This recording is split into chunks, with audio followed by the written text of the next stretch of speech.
Hujan deras menghantam kulitku seperti ribuan jarum. Setiap tetesnya lebih dingin dari yang sebelumnya. Aku berdiri di teras depan rumah yang seharusnya menjadi rumahku, tempat perlindungan suciku, menggedor pintu hingga buku-buku jariku pecah dan berdarah. Melalui kaca buram, aku bisa melihat siluet mereka berdua, Dimas, suamiku, dan Ibu Retno, ibunya, berdiri diam tak bergerak, memperhatikanku memohon. "Tolong." Suaraku serak karena berteriak. "Aku hamil.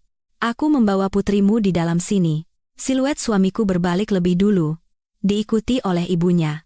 Lampu di ruang tamu padam, meninggalkanku dalam kegelapan total, hanya diterangi oleh kilat sesekali yang memperlihatkan sosokku yang basah kuyup dan gemetar. Saat itulah aku merasakannya. Kram pertama, sebuah lilitan tajam sebagai peringatan.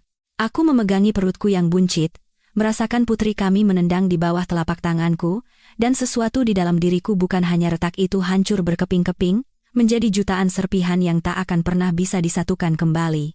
Wanita yang mencintainya, yang mempercayainya, yang rela mati untuknya, wanita itu telah mati di teras itu, di tengah hujan yang membekukan. Tetapi seseorang yang lain telah lahir. Aku tidak mengetahuinya saat itu, tetapi pada saat yang sama, sebuah mobil sedan hitam berbelok ke jalan buntu kami. Di dalamnya ada seorang pria yang sudah 3 tahun tidak kuajak bicara. Seorang pria yang pernah berjanji akan menghancurkan siapapun yang menyakitiku. Pria yang kutinggalkan karena aku percaya telah menemukan sesuatu yang lebih aman, lebih lembut. Betapa salahnya aku. Saat lampu depan mobil menembus tirai hujan dan menyinari tubuhku yang hancur, tergeletak di anak tangga depan, berdarah dan gemetar, aku mendongak dan bertemu dengan mata yang sedingin kematian. "Halo, Kirana," katanya. Suaranya selembut sutra dan setajam silet. "Katakan pada abang siapa yang melakukan ini padamu. Dan semoga Tuhan mengampuni jiwa mereka." Aku menceritakan segalanya padanya. Apa yang terjadi setelah itu, apa yang kami lakukan pada mereka, membuatku terjaga di malam hari. Bukan karena rasa bersalah, tetapi karena kepuasan yang luar biasa. Tapi aku melompat terlalu jauh. Kau harus mengerti bagaimana aku sampai di titik ini. Kau harus mengerti apa yang mereka ambil dariku sebelum aku memberitahumu apa yang kuambil dari mereka. Ini adalah kisah tentang bagaimana aku kehilangan segalanya, dan bagaimana aku memastikan mereka kehilangan jauh lebih banyak. 6 bulan sebelumnya, aku percaya aku sedang menjalani dongeng. Namaku Kirana, usiaku 28 tahun, hamil 4 bulan, dan menikah dengan pria yang sempurna untukku, Dimas Prakoso. Ya Tuhan, bahkan namanya terdengar seperti keluar dari novel roman. Dia tinggi, dengan rambut coklat muda dan mata abu-abu lembut yang selalu berkerut di sudutnya saat dia tersenyum padaku. Ketika kami bertemu 2 tahun sebelumnya di sebuah kafe di daerah Kemang, aku jatuh cinta pada pandangan pertama. Seharusnya aku lebih tahu. Aku datang dari nol. Panti asuhan, keluarga angkat kisah sedih yang biasa. Tidak ada keluarga, tidak ada jaring pengaman, tidak ada yang memperingatkanku tentang pria seperti Dimas, atau wanita seperti ibunya. Aku hanya punya satu orang di dunia yang benar-benar seperti keluarga, Bima Nugraha. Kami bukan saudara sedarah, tetapi kami dibesarkan di panti asuhan yang sama sejak aku berusia 7 tahun dan dia 12. Bima adalah anak laki-laki yang mengajariku cara berkelahi, cara bertahan hidup, cara agar tidak pernah membiarkan siapapun melihatku menangis. Ketika dia berusia 18 tahun dan harus meninggalkan panti, dia mencium keningku dan berjanji, "Abang akan membangun sebuah kerajaan, Kirana. Dan begitu abang berhasil, kau tidak akan pernah kekurangan apapun lagi." Aku mempercayainya, karena Bima tidak pernah berbohong. Tetapi kerajaannya, ketika terbentuk, dibangun di atas fondasi yang tidak bisa kuterima. Pencucian uang, perjudian ilegal, hal-hal yang tidak pernah dia jelaskan secara rinci, tetapi aku tidak cukup naif untuk tidak mengetahuinya. Ketika dia menemukanku pada usia 25 tahun dan menawariku tempat di dunianya, aku menolak. "Aku ingin sesuatu yang bersih," kataku padanya. "Sesuatu yang normal. Kehidupan yang nyata." Dia menatapku dengan mata biru esnya yang telah melihat terlalu banyak, terlalu cepat, dan mengangguk perlahan. "Jika itu yang kau inginkan, tapi, Kirana, ketika dunia normal menunjukkan warna aslinya padamu, ketika dunia itu mengunyahmu dan memuntahkanmu, telepon abang. Apapun itu, kapanpun itu, aku berjanji akan melakukannya, tetapi tidak pernah berpikir aku perlu melakukannya." Lalu aku bertemu Dimas. Dengan pekerjaannya yang normal sebagai perwakilan farmasi, rumahnya yang besar di kompleks perumahan di Bintaro, kehidupannya yang normal, dia adalah segala yang bukan Bima, lembut, aman, biasa. Ketika dia melamarku setelah 6 bulan berpacaran, aku berkata ya tanpa ragu. Aku hamil setahun kemudian dan berpikir aku akhirnya menemukan keluarga yang selalu kuimpikan. Tetapi ada retakan dalam gambaran sempurnaku, Ibu Retno, Ibu Dimas. Dia seorang janda yang membesarkannya sendirian setelah ayah Dimas meninggal ketika dia berusia 10 tahun. Dia tinggal di paviliun di properti yang sama dengan kami Dimas yang bersikeras, dan aku tidak keberatan. Wanita macam apa yang menolak ibu mertuanya? Tetapi sejak aku pindah ke rumah ini, aku merasakan tatapannya, menghakimi, menganggapku tidak cukup baik. Dia hanya butuh waktu untuk terbiasa denganmu, sayang, kata Dimas, mencium pelipisku. Kau wanita pertama yang kubawa pulang. Ibu hanya protektif. Protektif adalah kata yang terlalu ringan. Ibu Retno mengkritik segalanya, cara aku membersihkan rumah salah, cara aku memasak tidak seperti yang disukai Dimas, cara aku berpakaian terlalu menggoda, terlalu santai, terlalu berlebihan segalanya. Ketika aku hamil, itu menjadi lebih buruk. Kau harus lebih berhati-hati dengan cucuku, katanya, menatap perutku seolah-olah itu miliknya.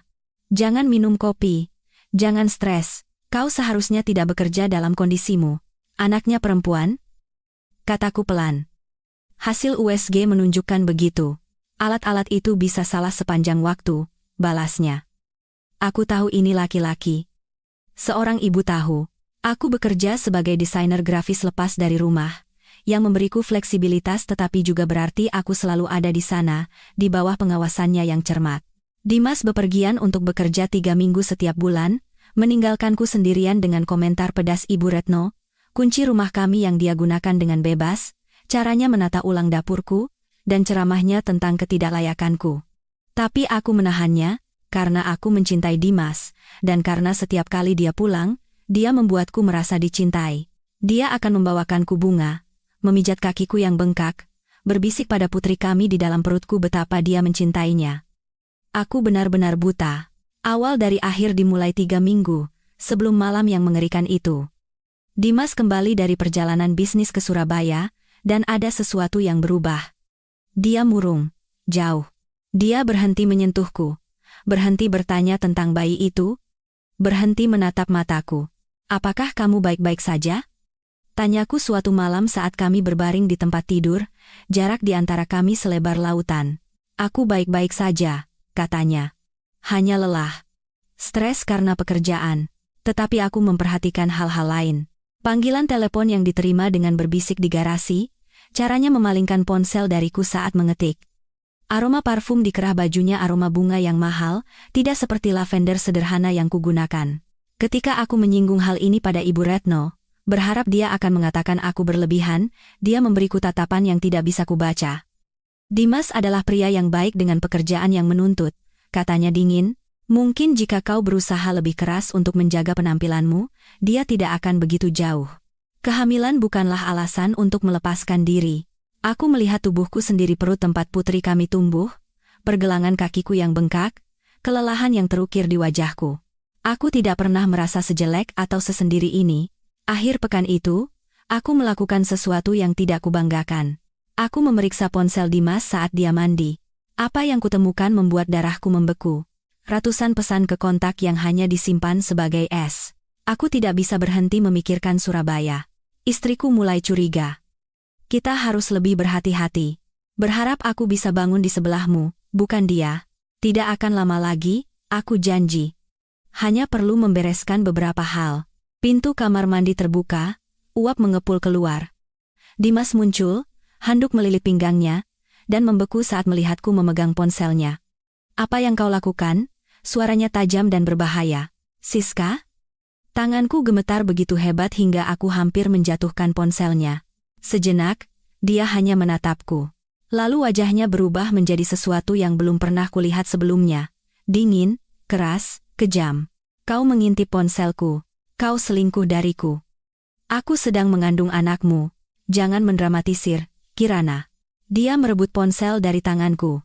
Itu hanya beberapa pesan. Hanya pesan? Kau bilang kau ingin bangun di sebelahnya, bukan aku? Dan bisakah kau menyalahkanku? Kata-kata itu keluar begitu saja, seolah-olah dia sedang mendiskusikan cuaca. Lihat dirimu. Berat badanmu naik 10 kilo, kau menangis sepanjang waktu, kau lelah jam 8 malam.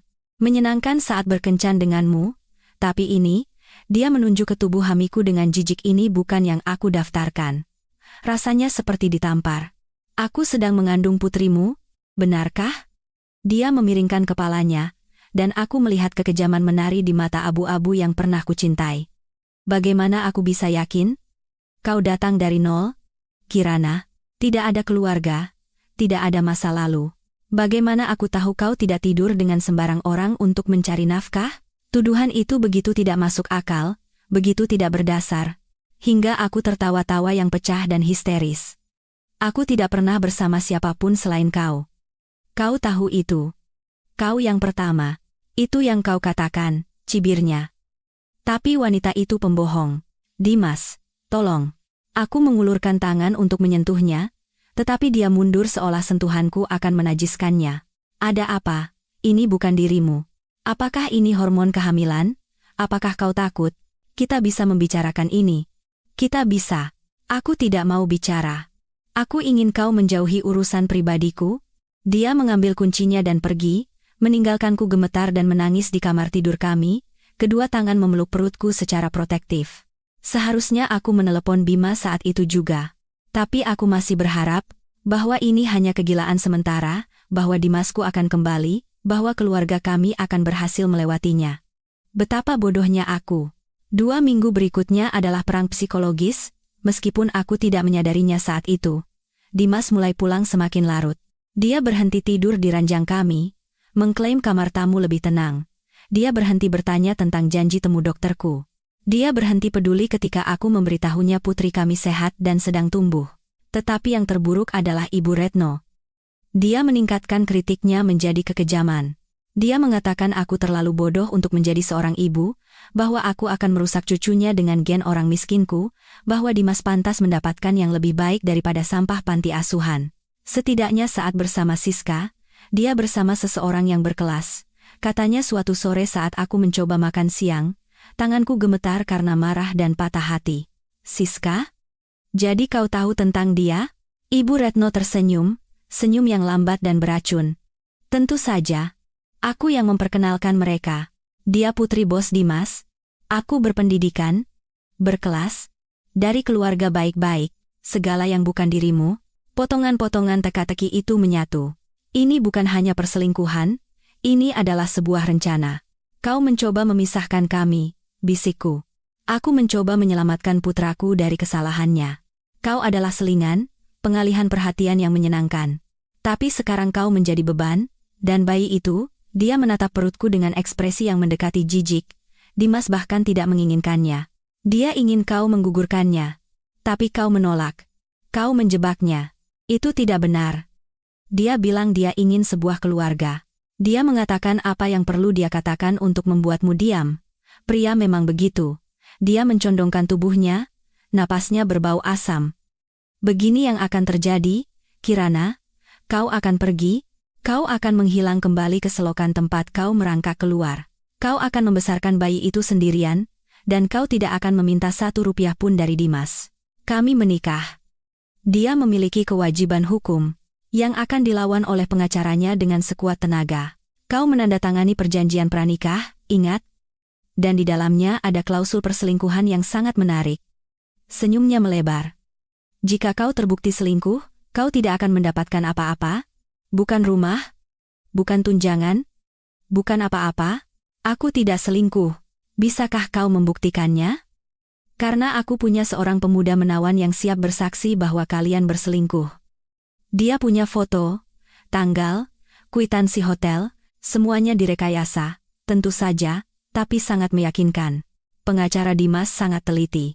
Aku menatap wanita ini, wanita yang telah kucoba untuk kusenangkan, dan melihat kejahatan murni balas menatapku. Kenapa? Suaraku bergetar. Apa yang telah kulakukan padamu? Keberadaanmu. Kau menyelinap masuk ke dalam kehidupan putraku dengan kisah sedihmu, dengan mata besarmu dan keputusasaanmu yang menyedihkan untuk memiliki sebuah keluarga. Kau tidak cukup baik untuknya. Tidak pernah. Dia meninggalkanku duduk di meja dengan makan siang yang tak tersentuh, seluruh duniaku runtuh di sekitarku. Malam itu, aku mencoba berbicara dengan Dimas lagi. Aku menunggunya, mengenakan gaun yang pernah dia katakan favoritnya, menata rambut dan riasanku untuk menyembunyikan kelelahan dan noda air mata. Dia pulang tengah malam, berbau parfum dan anggur. Kita perlu bicara, kataku. Dia bahkan tidak melihatku. Aku lelah. Dimas, tolong. Ibumu hari ini? Dia mengatakan beberapa hal-hal buruk. Tentang aku harus pergi. Tentang merekayasa perselingkuhan. Mungkin kau memang harus pergi.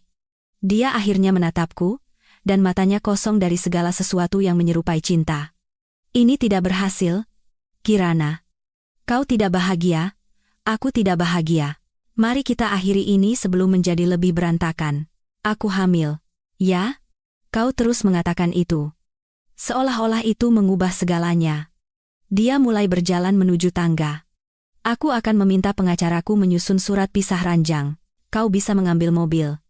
Itu sudah cukup murah hati, mengingat perjanjian pranikah. Aku tidak akan meninggalkan rumahku. Aku tidak akan meninggalkanmu. Dia berbalik, dan sesuatu berkelebat di wajahnya kejengkelan, mungkin perhitungan. Tetaplah kalau begitu, dan lihat apa yang akan terjadi padamu. Ada sesuatu dalam nada suaranya yang membuat darahku membeku, tetapi aku terlalu lelah, terlalu patah hati, terlalu hamil untuk memprosesnya. Aku tidur sendirian dan menangis sampai mual. Aku tidak mengetahuinya saat itu, tetapi perangkap telah dipasang. Aku hanya belum menginjaknya. Itu terjadi pada hari Selasa. Aku ingat karena hari Selasa adalah hari pengambilan sampah, dan aku telah menyeret tong sampah ke pinggir jalan pagi itu, meskipun punggungku protes dan perutku membuat segalanya menjadi sulit. Saat itu bulan Oktober, dan udaranya menjadi dingin dan lembab jenis kelembapan yang meresap ke dalam tulang dan membuatmu pegal. Dimas sudah di rumah selama 2 hari, yang tidak biasa. Dia bekerja dari kamar tamu, nyaris tidak berbicara denganku, memperlakukanku lebih seperti teman serumah yang canggung daripada istrinya. Ibu Retno datang setiap hari, dan mereka berdua akan berbicara dengan suara berbisik yang berhenti begitu aku memasuki ruangan. Seharusnya aku tahu ada sesuatu yang akan terjadi. Aku bisa merasakannya di udara, tebal dan berat seperti awan hujan yang berkumpul di luar. Sekitar pukul 6 sore, aku sedang membuat makan malam sop ayam, sesuatu yang mudah yang tidak akan mengganggu perutku yang sensitif karena kehamilan. Dimas masuk ke dapur, dan aku merasakan sedikit harapan ketika dia benar-benar menatapku. Kita perlu bicara, katanya. 4 kata itu. Aku telah mengatakannya padanya berkali-kali dalam beberapa minggu terakhir, memohon komunikasi, koneksi, semacam penjelasan tentang bagaimana kita sampai di sini. Sekarang dia yang mengatakannya padaku, dan aku tahu begitu saja bahwa aku tidak akan menyukai apa yang akan datang. Oke. Aku mematikan kompor, mengeringkan tanganku di celemek, dan mengikutinya ke ruang tamu. Ibu Retno sudah ada di sana, duduk di kursi berlengan seperti seorang ratu di atas tahtanya. Kenapa ibumu ada di sini? Tanyaku. Ibu berhak mendengar ini juga. Dimas duduk di sofa tetapi tidak mengundangku untuk duduk. Aku tetap berdiri, tangan secara naluriah diletakkan di atas perutku. Putri kami sedang menendang, seolah-olah dia bisa merasakan kegelisahanku. Aku mau cerai. Kata-kata itu menggantung di udara. Aku tahu itu akan datang. Aku bisa merasakannya membangun selama berminggu-minggu. Tetapi mendengarnya diucapkan dengan lantang masih terasa seperti pukulan di perut. Tidak, suaraku kecil, seperti anak kecil. Tidak bisakah kita memperbaikinya? Pergi ke konseling pernikahan? Aku tidak mau memperbaikinya. Aku tidak mencintaimu lagi, Kirana. Aku tidak yakin aku pernah mencintaimu. Dia mengatakannya dengan santai, seolah-olah kami sedang mendiskusikan apa yang akan kami makan untuk makan malam. Kau nyaman. Terjangkau. Perawatan rendah. Perawatan rendah? Aku mengulangi. Bingung. Tidak banyak menuntut, mudah berterima kasih. Kau datang dari nol, jadi kupikir kau akan bersyukur atas apa yang kuberikan padamu. Tapi ternyata kau sama menuntutnya dengan wanita lain, bahkan lebih, dengan kebutuhan emosionalmu dan kebutuhan akan validasi yang konstan. Ibu Retno mendengus setuju, dan aku merasakan gelombang kebencian murni yang tak tercampur untuk pertama kalinya dalam hidupku. Aku sedang mengandung putrimu, kataku, suaraku mengeras. Kau tidak bisa begitu saja pergi. Aku bisa dan aku akan. Dan aku akan mendapatkan rumah ini, sesuai perjanjian pranikah, karena kau menolak untuk pergi. Dan karena ada bukti perselingkuhanmu, tidak ada bukti, karena aku tidak pernah selingkuh. Katakan itu pada hakim. Dia mengeluarkan ponselnya, mengetuk beberapa kali, dan menunjukkannya padaku. Foto-foto diriku dengan seorang pria yang belum pernah kulihat sebelumnya dalam hidupku. Minum kopi, berjalan di taman. Satu di mana aku memasuki sebuah hotel. Dengan dia mengikuti beberapa menit kemudian. Itu direkayasa jika kau melihat lebih dekat, kau bisa tahu tapi cukup meyakinkan pada pandangan pertama. Itu tidak nyata, bisikku. Itu palsu, dan kau tahu itu. Buktikan. Karena namanya, dia siap bersaksi tentang hubungan kita. Dia akan mengatakan itu telah berlangsung selama berbulan-bulan. Bahwa bayi itu bahkan mungkin miliknya. Ruangan itu berputar. Aku memegang bagian belakang kursi untuk menstabilkan diri. Kenapa kau melakukan ini? Untuk pertama kalinya, Dimas menunjukkan emosi yang nyata. Kejengkelan. Karena kau tidak pergi dengan mudah seperti yang seharusnya. Kau seharusnya patah hati karena perselingkuhanku dan lari dengan ekor di antara kedua kakimu. Tapi kau tetap tinggal, menangis dan memohon dan membuat segalanya menjadi berantakan. Aku tinggal karena aku mencintaimu. Karena kita sudah menikah? Ya, aku tidak mencintaimu. Aku mencintai Siska. Aku akan menikahinya begitu perceraian kita selesai. Dia juga hamil, sebenarnya. Tanggal kelahirannya hampir sama denganmu, tapi bayinya itu bayi yang aku inginkan. Kekejamannya membuatku terengah-engah. Ini bukan pria yang kunikahi. Dia adalah orang asing di wajahnya. Kau harus berkemas dan pergi sebelum pagi, kata Ibu Retno, berdiri. Kami sudah cukup bersabar denganmu. Ini juga rumahku. Sebenarnya, ini rumah Dimas. Hanya namanya yang ada di akta. Kau tidak punya hak hukum untuk berada di sini, senyumnya penuh kemenangan. Kau tidak punya apa-apa, Kirana. Tidak ada rumah, tidak ada suami, tidak ada keluarga untuk berpaling, kau sendirian. Seperti dulu, seperti yang seharusnya. Sesuatu di dalam diriku putus. Aku menerjangnya. Tanganku meraih lehernya, siap untuk menghapus senyum itu dari wajahnya secara permanen.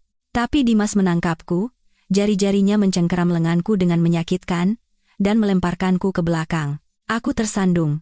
Perut hamiku membuatku kehilangan keseimbangan, dan aku jatuh dengan keras menimpa meja kopi.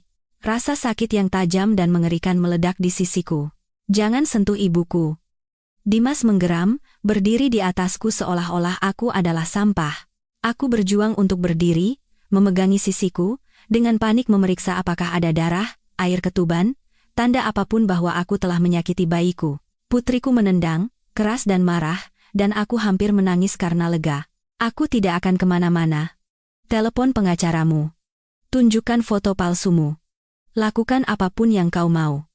Aku tidak akan pergi. Dimas dan Ibu Retno saling pandang, lalu dia mengangkat bahu. Terserah. Tapi tidak ada lagi kesopanan. Dia mencengkeram lenganku lagi, menyeretku ke pintu depan.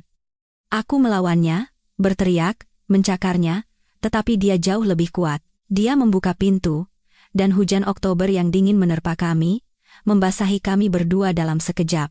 Dimas, tolong! Dia melemparkanku ke teras. Aku jatuh dengan keras di tangan dan lututku, telapak tanganku tergores beton kasar. Sebelum aku bisa bangkit, aku mendengar suara kunci pintu berbunyi. Aku melompat dan menggedor pintu. Biarkan aku masuk, biarkan aku masuk. Melalui kaca buram, aku bisa melihat mereka berdua, berdiri di sana, memperhatikanku. Tolong! Aku menjerit. Suaraku serak. Aku tidak punya ponsel. Tidak ada kunci. Tidak ada apa-apa. Hujan mulai turun lebih deras, membasahi sweater tipis dan leggingku dalam hitungan detik. Suhu mungkin sekitar 25 derajat, mungkin lebih rendah karena angin. Aku menggigil hebat, gigiku bergemeletuk begitu keras hingga aku menggigit lidahku dan merasakan darah. Dimas, tolong. Pikirkan bayinya. Putri kamu. Dia berbalik. Ibu Retno tinggal sejenak lebih lama, dan bahkan melalui kaca yang terdistorsi, aku bisa melihat senyumnya. Lalu lampu ruang tamu padam, menjerumuskanku ke dalam kegelapan. Aku tidak tahu berapa lama aku berdiri di sana menggedor pintu. Menit, jam. Waktu tidak lagi relevan, Hanya rasa dingin yang merayap ke tulang-tulangku dan keputusasaan yang tumbuh di dadaku yang menjadi ukuran waktu. Kompleks itu sepi, rumah kami berada di atas lahan seluas hampir setengah hektar, cukup jauh dari tetangga, sehingga tidak ada yang bisa mendengar teriakanku. Hujan turun dengan lebat sekarang, dan kilat menyambar, diikuti oleh guntur yang membuat seluruh tubuhku bergetar. Aku basah kuyup, gemetar begitu hebat hingga aku nyaris tidak bisa berdiri. Tanganku berdarah karena menggedor pintu, lututku lecet karena jatuh. Tetapi lebih buruk dari rasa sakit fisik adalah kehancuran emosional. Ini adalah pria yang kucintai, pria yang kunikahi, pria yang sedang mengandung anaknya, dan dia telah membuangku ke dalam badai seolah-olah aku adalah sampah. Aku terhuyung-huyung menuruni tangga teras, berpikir mungkin aku bisa memecahkan jendela. Tetapi semua jendela lantai bawah terkunci, dan aku tidak punya kekuatan untuk memecahkannya. Aku mencoba keypad di pintu garasi. Mereka telah mengubah kodenya. Aku mencoba pintu belakang. Itu juga terkunci. Mereka telah merencanakan ini.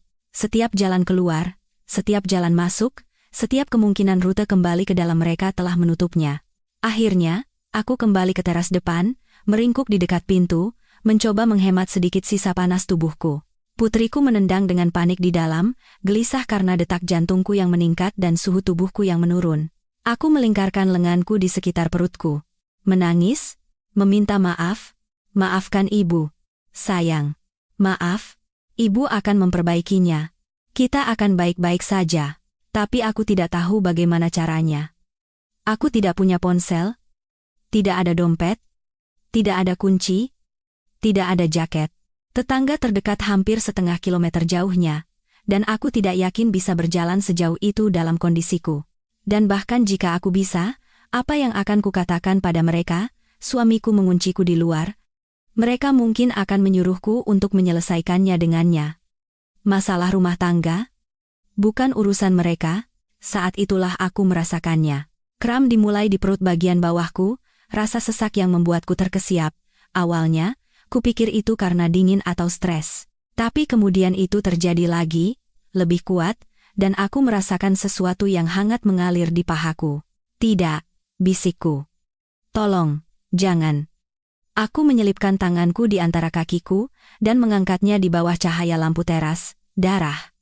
Tidak banyak, tapi cukup. Cukup untuk mengirimkan gelombang teror murni ke seluruh tubuhku. Dimas, aku menggedor pintu lagi, lebih keras. Tanganku yang berlumuran darah meninggalkan bekas di pintu kayu yang dicat putih. Dimas, ada yang salah. Bayinya. Tolong. Tidak ada. Tidak ada jawaban. Rumah itu tetap gelap dan sunyi. Aku akan kehilangannya. Aku akan kehilangan putriku di teras ini, di tengah hujan, sendirian, sementara suami dan ibunya duduk di dalam mendengarkanku memohon. Kram datang lagi, lebih tajam kali ini, dan aku membungkuk, berteriak kesakitan. Ini tidak bisa terjadi. Aku baru hamil 6 bulan. Dia terlalu kecil. Terlalu dini. Jika aku melahirkan sekarang, dia tidak akan selamat. Tolong. Aku tidak tahu lagi kepada siapa aku berbicara. Tuhan. Alam semesta. Siapapun yang mungkin mendengarkan. Tolong jangan ambil bayiku. Dia satu-satunya yang kumiliki. Tolong. Kram lagi, dan lebih banyak darah. Aku bisa merasakannya sekarang, hangat dibandingkan dengan hujan yang dingin, meresap melalui leggingku. Aku butuh rumah sakit, aku butuh bantuan. Aku butuh. Bima. Kata-katanya dari 3 tahun lalu bergema di kepalaku. Ketika dunia normal menunjukkan warna aslinya padamu, ketika dunia itu mengunyahmu dan memuntahkanmu telepon abang. Apapun itu, kapanpun itu, tapi aku tidak punya telepon. Aku tidak bisa menelepon siapapun. Aku akan mati di sini. Atau bayiku? Atau kami berdua. Aku ambruk di anak tangga teras, hujan menghantamku seperti hukuman. Rasa dingin membuatku mengantuk, yang sebagian dari otakku kenali sebagai bahaya. Hipotermia. Aku mengalami hipotermia. Aku memejamkan mata, melingkarkan lenganku di perutku, dan berdoa untuk keajaiban yang tidak kupercaya akan datang. Dan kemudian aku melihat lampu depan. Awalnya, kupikir aku berhalusinasi. Cahaya menembus tirai hujan seperti sayap malaikat, terlalu terang untuk menjadi nyata. Sebuah mobil berbelok ke jalan masuk kami, Sebuah sedan hitam ramping yang terlihat lebih mahal daripada yang bisa kuhasilkan dalam 5 tahun. Mobil itu berhenti di pinggir jalan. Pintu pengemudi terbuka, dan Bima Nugraha melangkah keluar ke dalam hujan. Dia tampak sama, tidak berubah. Tinggi dan ramping, semua sudut tajam dan kekerasan yang terkendali. Rambut gelapnya lebih panjang, diikat ke belakang, yang menonjolkan tulang pipinya yang tajam dan mata biru yang melihat segalanya. Dia mengenakan setelan hitam mahal yang basah kuyup, tetapi dia sepertinya tidak peduli. Dia melihatku, meringkuk di teras, berdarah, gemetar, hancur, dan wajahnya berubah menjadi topeng yang menakutkan. Kirana. Namaku adalah geraman, nyaris tidak manusiawi. Dia melintasi jarak di antara kami dalam langkah-langkah cepat, melepaskan jasnya saat berjalan. Dalam hitungan detik, dia berlutut di sampingku, menyelimuti bahuku dengan jasnya. Jas itu masih hangat dari tubuhnya, dan aku terisak saat kehangatan itu menyentuhku setelah begitu lama kedinginan. Siapa yang melakukan ini padamu? Tangannya lembut saat menyentuh wajah dan lenganku, memeriksa luka, tetapi suaranya adalah janji pembunuhan. Bima. Aku nyaris tidak bisa membentuk kata-kata karena gigiku yang bergemeletup. Bagaimana kau di sini? Abang memasang peringatan. Namamu, alamatmu. Salah satu orangku melihat ambulans dikirim ke sini 2 jam yang lalu dibatalkan. Abang datang untuk memeriksa, pandangannya turun ke perutku, ke darah di kakiku, dan rahangnya mengatuk begitu keras hingga aku bisa mendengarnya. Aku, 6 bulan. Berdarah. Kram, abang akan membawamu ke rumah sakit. Sekarang. Dia mulai mengangkatku, tetapi aku mencengkeram lengannya. Bima, tunggu. Dimas. Ibunya. Mereka melakukan ini. Mereka meninggalkanku di luar. Mereka ingin aku keguguran. Sejenak, dia berdiri diam. Lalu dia melihat ke rumah, jendela yang gelap, pintu yang tertutup dengan noda tangan berdarahku. Mereka di dalam? Suaranya lembut, mematikan. Ya, tapi, bayinya dulu. Urus mereka nanti. Dia mengangkatku ke dalam pelukannya seolah aku tidak berbobot, memelukku erat di dadanya. Rasa dingin telah membuatku begitu lemah sehingga aku bahkan tidak bisa protes. Abang di sini, Kirana. Tidak akan ada yang menyakitimu lagi. Dia membawaku ke mobilnya, dengan hati-hati menempatkanku di kursi belakang. Dalam hitungan detik, dia menyalakan pemanas hingga maksimal dan menyelimutiku dengan selimut yang diambilnya dari bagasi. Lalu dia duduk di belakang kemudi dan melaju kencang menembus hujan, menuju rumah sakit. Aku sadar dan tidak sadar selama perjalanan. Tetapi aku mengingat beberapa potongan gambar. Bima berbicara di telepon dalam bahasa Indonesia yang cepat dan singkat dengan seseorang. Matanya bertemu denganku di kaca spion, sesuatu di dalamnya yang menghibur sekaligus menakutkan. Tangannya meraih ke belakang untuk meremas tanganku ketika kram lain menghantam, dan aku berteriak. Tetap bersama abang, Kirana. Sebentar lagi, kami sampai di unit gawat darurat dalam 15 menit perjalanan yang seharusnya memakan waktu 30 menit. Bima menggendongku masuk, dan tiba-tiba ada dokter dan perawat di mana-mana, tangan-tangan menyentuhku, suara-suara mengajukan pertanyaan. Sebuah berangkar muncul di bawahku. Anda ayah bayinya? Seorang perawat bertanya pada Bima. Bukan. Tangannya ada di bahuku, hangat dan menenangkan. Tapi saya keluarganya. Saya satu-satunya yang dia punya. Pak, Anda harus menunggu di luar. Saya tidak akan meninggalkannya. Ada sesuatu dalam suaranya yang membuat perawat itu mundur selangkah. Anda bisa tinggal sampai kami menstabilkannya. Aku dilarikan ke ruang pemeriksaan. Pakaian basahku digunting, monitor dipasang, tanda-tanda vital diambil. Kram lain menghantam, dan aku menjerit, yakin aku akan kehilangannya. Detak jantung bayi kuat, kata seorang dokter wanita, meletakkan tangan di perutku, 130 denyut per menit. Itu bagus. Anda belum benar-benar persalinan. Ini kontraksi akibat stres. Kapan pendarahan dimulai? Mungkin 1 jam yang lalu? Aku tidak tahu. Waktu tidak berarti lagi. Anda berada di luar, di udara dingin? Berapa lama? Aku tidak tahu. 2 jam. Mungkin lebih. Wajah dokter itu muram, tetapi dia tidak berkomentar. Aku menjalani USG, pemeriksaan serviks, tes darah. Setiap detik terasa seperti selamanya, menunggu untuk mengetahui apakah putriku akan selamat. Akhirnya, setelah terasa seperti berjam-jam tetapi mungkin hanya 30 menit, Dokter memberikan putusannya. Anda aman. Bayi Anda aman. Pendarahan itu disebabkan oleh iritasi serviks stres dan dingin menyebabkan pelepasan plasenta kecil. Tetapi tidak ada yang serius. Suhu tubuh Anda sangat rendah, dan Anda dehidrasi serta kelelahan, tetapi kami bisa mengatasinya. Kami akan menahan Anda semalam untuk observasi, memberikan cairan hangat, memastikan kontraksi itu berhenti. Tapi putri Anda adalah seorang pejuang. Dia bertahan. Aku menangis, tangisan yang benar-benar lega, isak tangis yang begitu kuat hingga menyakitkan. Tangan Bima menemukan tanganku dan meremasnya.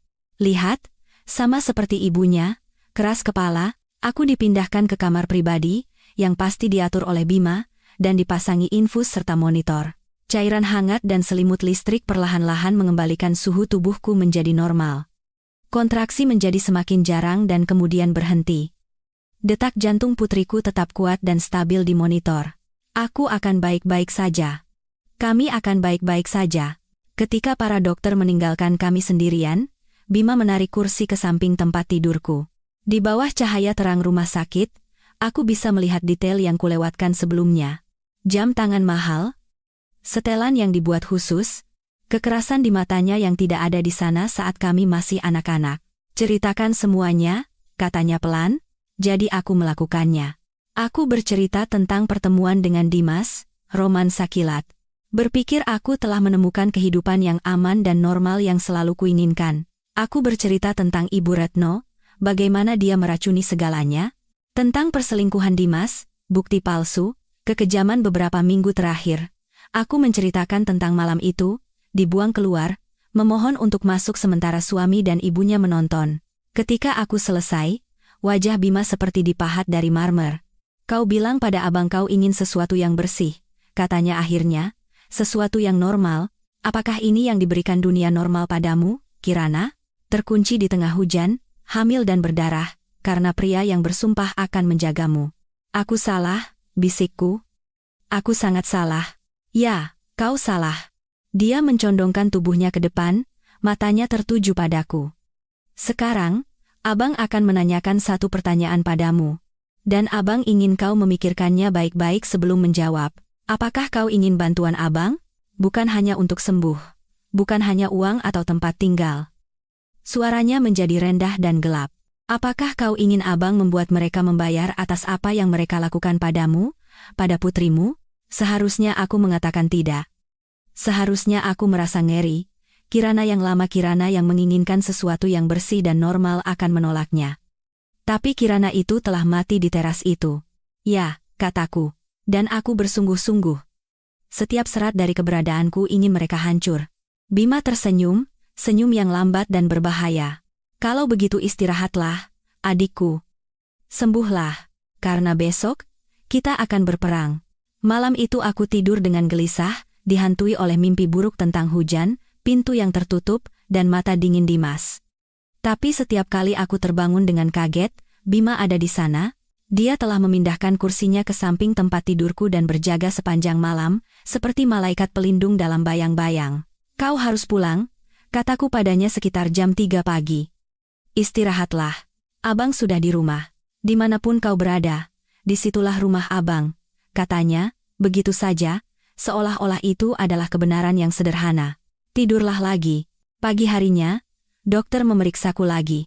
Pendarahan telah berhenti total, kontraksi telah hilang. Detak jantung putriku kuat dan sempurna. Secara fisik, kami berdua selamat, kalian sangat beruntung, kata dokter. Berada di udara dingin begitu lama, stres itu bisa dengan mudah memicu persalinan prematur. Anda perlu banyak istirahat selama beberapa hari ke depan. Tidak ada stres, banyak istirahat, dan segera kembali jika ada pendarahan atau kontraksi lagi.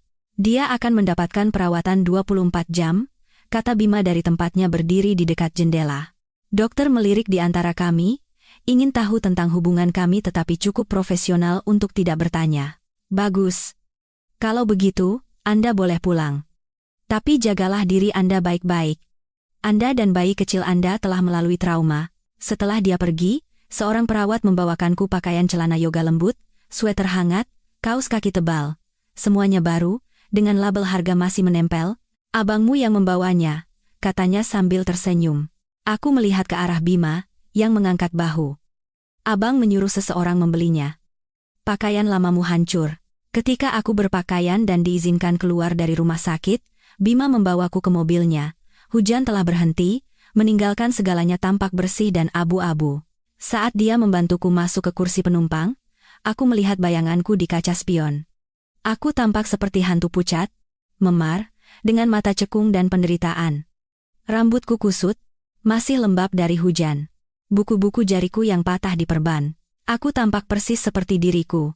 Seorang wanita yang hancur. Kita mau kemana? Tanyaku saat Bima menyalakan mobil. Rumah abang. Kau akan tinggal bersama abang sampai kita menyelesaikan ini. Aku harus mengambil barang-barangku dari rumah. Tidak, suaranya tegas. Kau tidak akan mendekati tempat itu tanpaku, dan kita tidak akan kembali sampai kita siap untuk mengakhirinya. Mengakhirinya bagaimana? Dia melirikku, dan aku melihat perhitungan di mata biru esnya. Apa yang kau ketahui tentang pekerjaan suamimu? Dia seorang perwakilan farmasi. Penghasilan bagus, sering bepergian. Kemana dia bepergian? Sebagian besar Surabaya. Terkadang Semarang. Dia pernah menyebut Medan beberapa kali. Sudut mulut Bima melengkung menjadi sesuatu yang bukan senyuman. Kota-kota yang menarik, semuanya pelabuhan besar. Pusat logistik utama, apa hubungannya? Mungkin tidak ada. Mungkin segalanya. Dia mengeluarkan ponselnya dan menelepon, berbicara dalam bahasa Indonesia yang cepat dan singkat. Selama bertahun-tahun, aku telah belajar cukup banyak untuk menangkap beberapa kata. Selidiki, keuangan, rekan bisnis. Ketika dia menutup telepon, dia menatapku. Abang akan menggali kehidupan Dimas Prakoso. Pekerjaannya, keuangannya, rekan bisnisnya, segalanya. Pria yang sekejam itu pada istrinya sendiri biasanya memiliki rahasia lain. Kau pikir dia terlibat dalam sesuatu yang ilegal? Abang pikir setiap orang punya rahasia. Kita hanya perlu menemukan rahasianya. Dia mengulurkan tangan dan menggenggam tanganku. Tapi itu hanya sebagian. Kirana, abang perlu tahu apa yang kau inginkan. Balas dendam datang dalam berbagai bentuk. Apakah kau ingin dia terluka? Dipermalukan? Hancur secara finansial? Dituntut secara pidana? Abang perlu tahu batasnya. Aku memikirkannya. Benar-benar memikirkannya. Aku memikirkan Dimas yang membuangku ke dalam hujan. Aku memikirkan senyum kemenangan Ibu Retno. Aku memikirkan teror saat berpikir aku akan kehilangan bayiku, sementara mereka duduk di dalam rumah, hangat dan aman dan tidak peduli. Aku ingin mereka kehilangan segalanya, kataku perlahan. Aku ingin mereka merasakan ketakutan yang kurasakan. Keputusasaan. Aku ingin Dimas kehilangan pekerjaannya, pacarnya, masa depannya. Aku ingin Ibu Retno melihat putra kesayangannya hancur. Aku ingin mereka berdua tahu bahwa akulah yang melakukannya, dan bahwa mereka pantas mendapatkannya. Baiklah. Bima mengangguk. Kita bisa melakukannya. Tapi kita melakukannya dengan cerdas. Secara hukum, jika memungkinkan, abang tidak akan membiarkanmu terlibat dalam apapun yang bisa menyakitimu atau mengambil putrimu darimu. Kupikir kau tidak melakukan apapun secara hukum. Dia tersenyum, senyum yang tulus kali ini. Abang sudah berekspansi, ya, abang punya bisnis di area abu-abu, tapi abang juga punya investasi legal, properti, investasi, perusahaan konsultan keamanan. Abang telah belajar bahwa balas dendam terbaik adalah yang tidak bisa dituntut. Kami berkendara selama 20 menit lagi, keluar dari pinggiran kota ke bagian kota yang jarang kukunjungi, di mana gudang industri tua telah diubah menjadi apartemen loteng mahal, di mana restoran memiliki nama dalam bahasa Prancis dan Italia, di mana uang berbisik alih-alih berteriak. Gedung Bima adalah pabrik tekstil yang telah diubah, semua dinding bata dan jendela besar. Kami naik lift pribadi ke lantai paling atas, yang terbuka langsung ke apartemennya. Itu menakjubkan. Langit-langit setinggi 6 meter, jendela dari lantai ke langit-langit dengan pemandangan sungai, perabotan minimalis yang mungkin lebih mahal dari mobilku. Tapi itu tampak dihuni, ada buku di rak, laptop terbuka di meja makan, cangkir kopi di samping wastafel. Kamar tamu di sebelah sana, Bima menunjuk. Ada kamar mandi dalam, abang akan menyuruh seseorang membawakan lebih banyak pakaian. Anggap saja rumah sendiri, Bima. Aku berbalik menghadapnya. Kenapa kau melakukan ini? Dia menatapku sejenak. Karena kau satu-satunya keluarga yang pernah abang miliki. Satu-satunya orang yang pernah melihat abang sebagai sesuatu selain masalah yang harus diatasi atau senjata yang harus digunakan. Saat kita masih anak-anak, ketika abang berkelahi, kaulah yang membersihkan lukaku. Ketika abang cukup umur dan tidak punya tempat tujuan, kau menangis seolah-olah abang akan mati. Kau adalah adik abang dalam segala hal yang penting. Apa kau benar-benar berpikir abang akan membiarkan seseorang menyakitimu dan tidak melakukan apa-apa? Air mata mengaburkan pandanganku. Seharusnya aku tidak menjauhimu.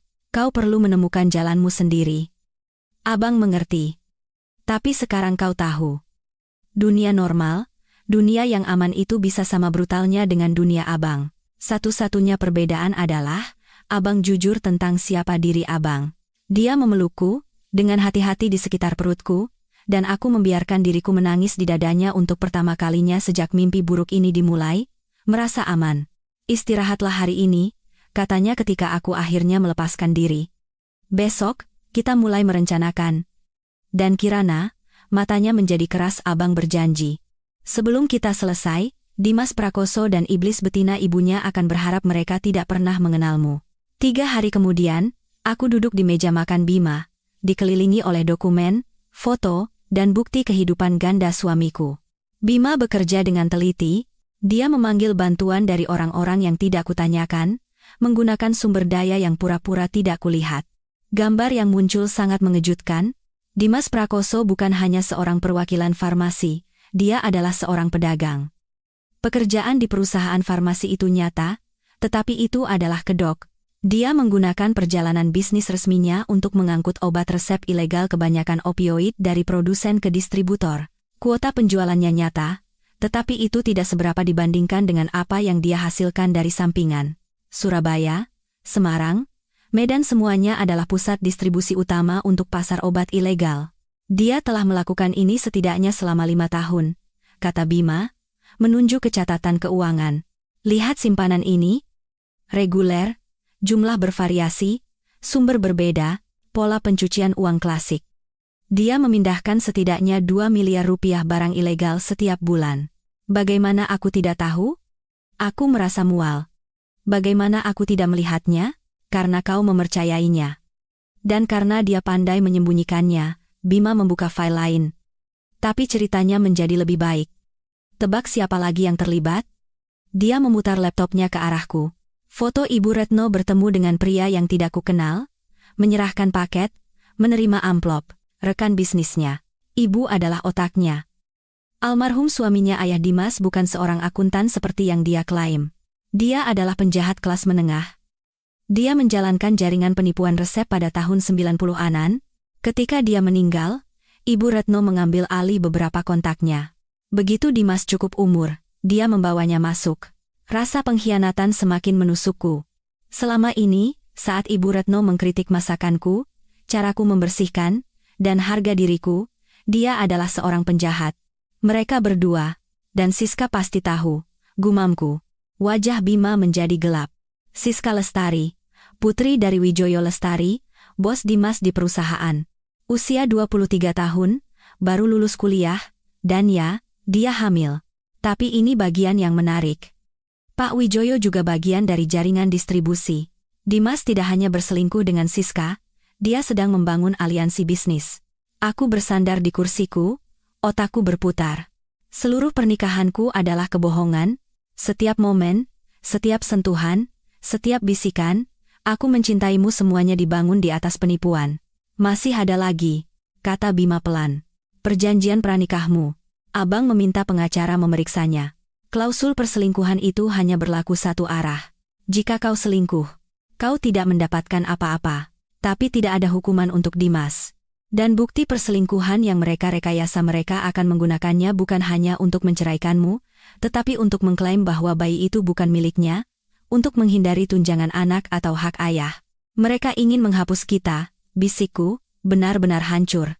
Ya, kau nyaman sampai kau menjadi tidak nyaman.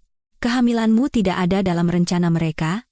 Aku menatap perutku, tempat putriku tumbuh, di mana dia menendang dan cegukan dan bersiap untuk dilahirkan dalam beberapa bulan. Mereka ingin menghapusnya. Pura-pura dia tidak ada. Kemarahan yang membanjiri diriku tidak seperti yang pernah kurasakan sebelumnya. Apa yang akan kita lakukan? Tanyaku. Bima tersenyum. Kita punya pilihan. Opsi 1. Abang membawa bukti ini ke jaksa. Dimas, Ibu Retno, dan Pak Wijoyo semua masuk penjara. Kau menceraikan Dimas saat dia ditahan, mendapatkan hak asuh penuh atas putrimu, dan mereka menghabiskan 20 tahun berikutnya di penjara negara. Itu bagus. Tapi tidak cukup.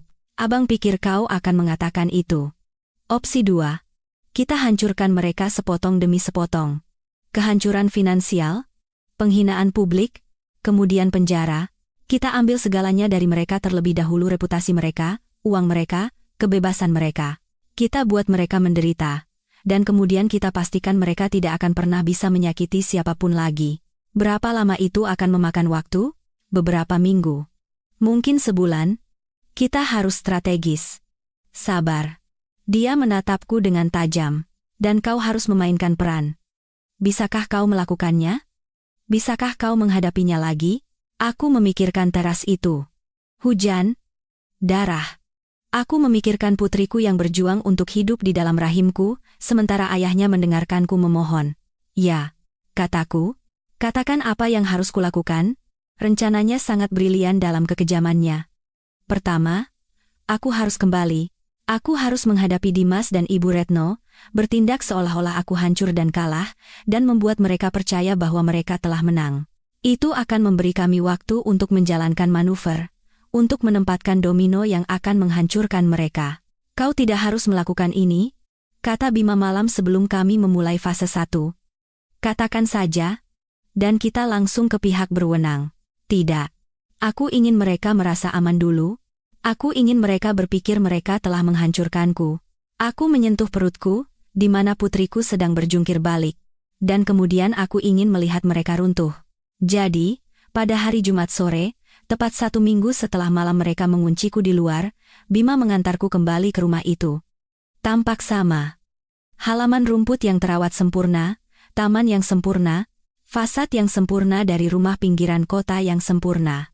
Tidak ada yang akan tahu monster macam apa yang tinggal di dalamnya. Abang akan berada di sini, kata Bima. Dia parkir di ujung jalan, di luar pandangan tetapi cukup dekat untuk mencapaiku dalam hitungan detik. Dia meletakkan perangkat kecil di telapak tanganku, tombol panik yang disamarkan sebagai gelang. 1 kali tekan, dan abang masuk. Jangan jadi pahlawan. Jangan mengambil risiko. Tidak akan. Aku mencium pipinya. 2 jam. Jemput aku nanti. Aku berjalan menyusuri jalan masuk, jantungku berdebar kencang. Aku berpakaian dengan hati-hati gaun hamil tua, tanpa riasan, rambutku kusam dan tidak disisir. Aku tampak seperti orang yang kalah. Karena aku ingin mereka berpikir begitu. Aku menekan bel pintu. Sejenak, tidak ada apa-apa. Lalu pintu terbuka, dan Dimas berdiri di sana, wajahnya kesal. Kirana, apa yang kau inginkan? Dari dekat, aku melihat detail yang kulewatkan saat aku mencintainya. Kelemahan di sekitar rahangnya, perhitungan di matanya, kekejaman di bibirnya. Bagaimana aku bisa berpikir dia tampan? Aku datang untuk mengambil barang-barangku, kataku, berusaha membuat suaraku terdengar kecil dan pecah. Tolong, hanya pakaianku dan laptopku. Itu saja. Kau punya keberanian untuk muncul di sini. Aku tahu. Maafkan aku. Hanya saja, aku tidak punya apa-apa. Aku tinggal di tempat penampungan, dan mereka bilang aku butuh pakaianku sendiri untuk wawancara kerja. Tempat penampungan. Dimas tertawa. Ya Tuhan. Menyedihkan. Aku menelan amarahku dan memaksakan air mata. Itu tidak sulit. Tolong, Dimas. Aku tidak akan lama. Biarkan aku mengambil barang-barangku, dan aku akan pergi. Kau tidak akan pernah melihatku lagi. Dia menatapku sejenak, lalu minggir. 15 menit, lalu pergi. Aku melangkah masuk rumahku, rumah yang telah kubuat menjadi rumah, tempatku bermimpi membesarkan putriku dan aku tidak merasakan apa-apa selain kebencian. Ibu Retno keluar dari dapur. Alisnya terangkat saat melihatku. Dia kembali. Dia mengambil barang-barangnya. Bu, kata Dimas dengan jijik. Dia akan segera pergi. Bagus. Ibu Retno menatapku dari ujung kepala sampai ujung kaki, memperhatikan penampilanku yang acak-acakan dengan puas. Kau terlihat mengerikan. Terima kasih sudah memperhatikan. Aku mulai menaiki tangga, tetapi suara Ibu Retno menghentikanku. Bagaimana bayinya? Aku berbalik perlahan. Baik-baik saja? Kenapa? Khawatir? Tidak juga. Hanya ingin tahu apakah ia selamat dari melodrama menyedihkanmu di tengah hujan. Tanganku mencengkeram pegangan tangga. Dia selamat, dia kuat, sayang sekali. Senyum Ibu Retno kejam. Akan lebih mudah jika Allah menyelesaikan masalah Dimas untuknya. Aku ingin menerjangnya, merobek senyum itu dari wajahnya. Sebaliknya, aku berbalik dan terus menaiki tangga, menghitung napasku, mengingatkan diriku pada rencana itu. Di kamar tidur yang pernah kubagi dengan Dimas, di mana aku pikir kami saling mencintai tetapi di mana dia jelas hanya memanfaatkanku, aku mengeluarkan sebuah koper dan mulai mengemas pakaian, perlengkapan mandi, laptop, dokumen penting. Tetapi aku juga melakukan apa yang sebenarnya menjadi tujuanku. Aku menanam penyadap, perangkat pendengar kecil yang diberikan Bima padaku, ditempatkan secara strategis di kamar tidur, ruang kerja, ruang tamu. Aku harus cepat, diam-diam, tetapi aku berhasil menanam 3 sebelum 15 menitku habis. Aku juga mengambil file dari ruang kerja di salinan catatan bisnisnya, laporan keuangan, apapun yang mungkin berguna. Aku memasukkannya ke dalam tas laptopku dan menutupinya dengan sweater. Ketika aku turun, menyeret koperku, Dimas sedang menelepon. Dia mengangkat satu jari padaku tunggu seperti seorang pelayan. Katakan pada Siska, aku akan ke sana besok, ya? Masalah lama sedang diselesaikan? Dia melirikku dengan jijik. Dia tidak punya apa-apa. Tidak ada tempat tujuan. Begitu dia menandatangani surat cerai, kita bebas. Dia menutup telepon dan menoleh padaku. Pengacaraku akan menghubungimu tentang perceraian. Kau harus menandatangani semua hak atas aset dan tunjangan. Lalu kita selesai. Dan bayinya? Itu masalahmu. Aku akan melepaskan hak ayah. Tes DNA akan membuktikan dia bukan milikku. Tes yang direkayasa. Bagian dari rencana untuk menghapus putriku dari hidupnya. Baiklah, kataku pelan. Apa? Dia terkejut. Baiklah. Apa lagi yang bisa kukatakan? Kau benar. Aku tidak punya apa-apa. Aku tidak bisa melawanmu. Aku membiarkan suaraku bergetar. Aku hanya ingin ini selesai. Dimas dan Ibu Retno saling pandang, dan aku melihat kepuasan mekar di wajah mereka. Bagus, kata Ibu Retno. Sudah saatnya kau menerima kenyataan. Bolehkah aku bertanya sesuatu? Aku menatap Dimas, menyalurkan setiap ons patah hati dan penyerahan diri yang bisa kukerahkan. Apakah kau pernah mencintaiku? Sedikit saja, sejenak. Sesuatu yang hampir seperti ketidaknyamanan melintas di wajahnya, tapi kemudian dia mengangkat bahu. Apakah itu penting? Kurasa tidak. Selamat tinggal. Dimas, tunggu. Dia mengambil amplop dari tas kerjanya. Tanda tangani ini, notariskan. Kirim kembali dalam waktu seminggu. Jika tidak, pengacaraku akan membuat hidupmu sangat sulit. Aku mengambil amplop itu dengan tangan gemetar. Akan kulakukan? Bagus. Dia membuka pintu. Jangan kembali ke sini lagi, Kirana. Itu pelanggaran. Jika kau melakukannya, aku akan memanggil polisi. Aku melangkah keluar, menuruni tangga teras tempatku pernah berdarah dan memohon, menyusuri jalan masuk tempat Bima menemukanku. Aku tidak menoleh ke belakang. Mobil Bima muncul beberapa detik kemudian. Aku masuk, dan begitu pintu tertutup, aku mulai tertawa-tawa yang sedikit gila dan histeris yang membuat Bima menatapku dengan cemas. Kau baik-baik saja? Aku mendapatkan semuanya, aku terengah-engah di antara tawa. Penyadap terpasang. File disalin. Dan mereka pikir aku kalah. Mereka pikir mereka telah menang. Apakah mereka menyakitimu? Tawa itu mereda. Hanya dengan kata-kata. Tapi, Bima, Ibu Retno, dia bilang dia berharap bayiku mati. Dia bilang itu akan lebih mudah. Tangan Bima mencengkeram kemudi. Kalau begitu kita tidak akan menunjukkan belas kasihan. Tidak ada. Katakan padaku. Kirana. Bakar mereka sampai habis. Selama 3 minggu berikutnya, Bima dan aku mendengarkan. Berjam-jam rekaman dari penyadap yang kutanam, kami mendengar Dimas berbicara di telepon dengan distributornya, kami mendengar Ibu Retno mengoordinasikan pengiriman. Kami mendengar mereka merayakan kemenangan mereka atasku, menertawakan betapa mudahnya menghancurkanku. Dan kami mengumpulkan bukti. Begitu banyak bukti. Tapi kami belum bergerak, rencananya membutuhkan waktu yang tepat. Sambil menunggu, Bima merawatku. Dia memastikan aku makan, istirahat, pergi ke janji temu kehamilan. Dia mengubah kamar tamunya menjadi kamar bayi, mengisinya dengan barang-barang yang belum berani kubeli, tempat tidur bayi, meja ganti, pakaian kecil, selimut, dan mainan. Sedang bersarang? Kataku suatu sore, melihatnya merakit kursi goyang dengan konsentrasi yang tajam. Seseorang harus melakukannya. Kau terlalu sibuk merencanakan pembalasan? Dia mendongak, tersenyum. Lagi pula, aku akan menjadi paman Bima. Aku harus bersiap. Aku akan sangat memanjakannya. Tentu saja. Itu tugasmu. Normalitas saat-saat ini kedamaian domestik dalam mempersiapkan putriku saat kami merencanakan kehancuran ayahnya seharusnya terasa aneh. Tapi itu terasa benar. Inilah keluarga.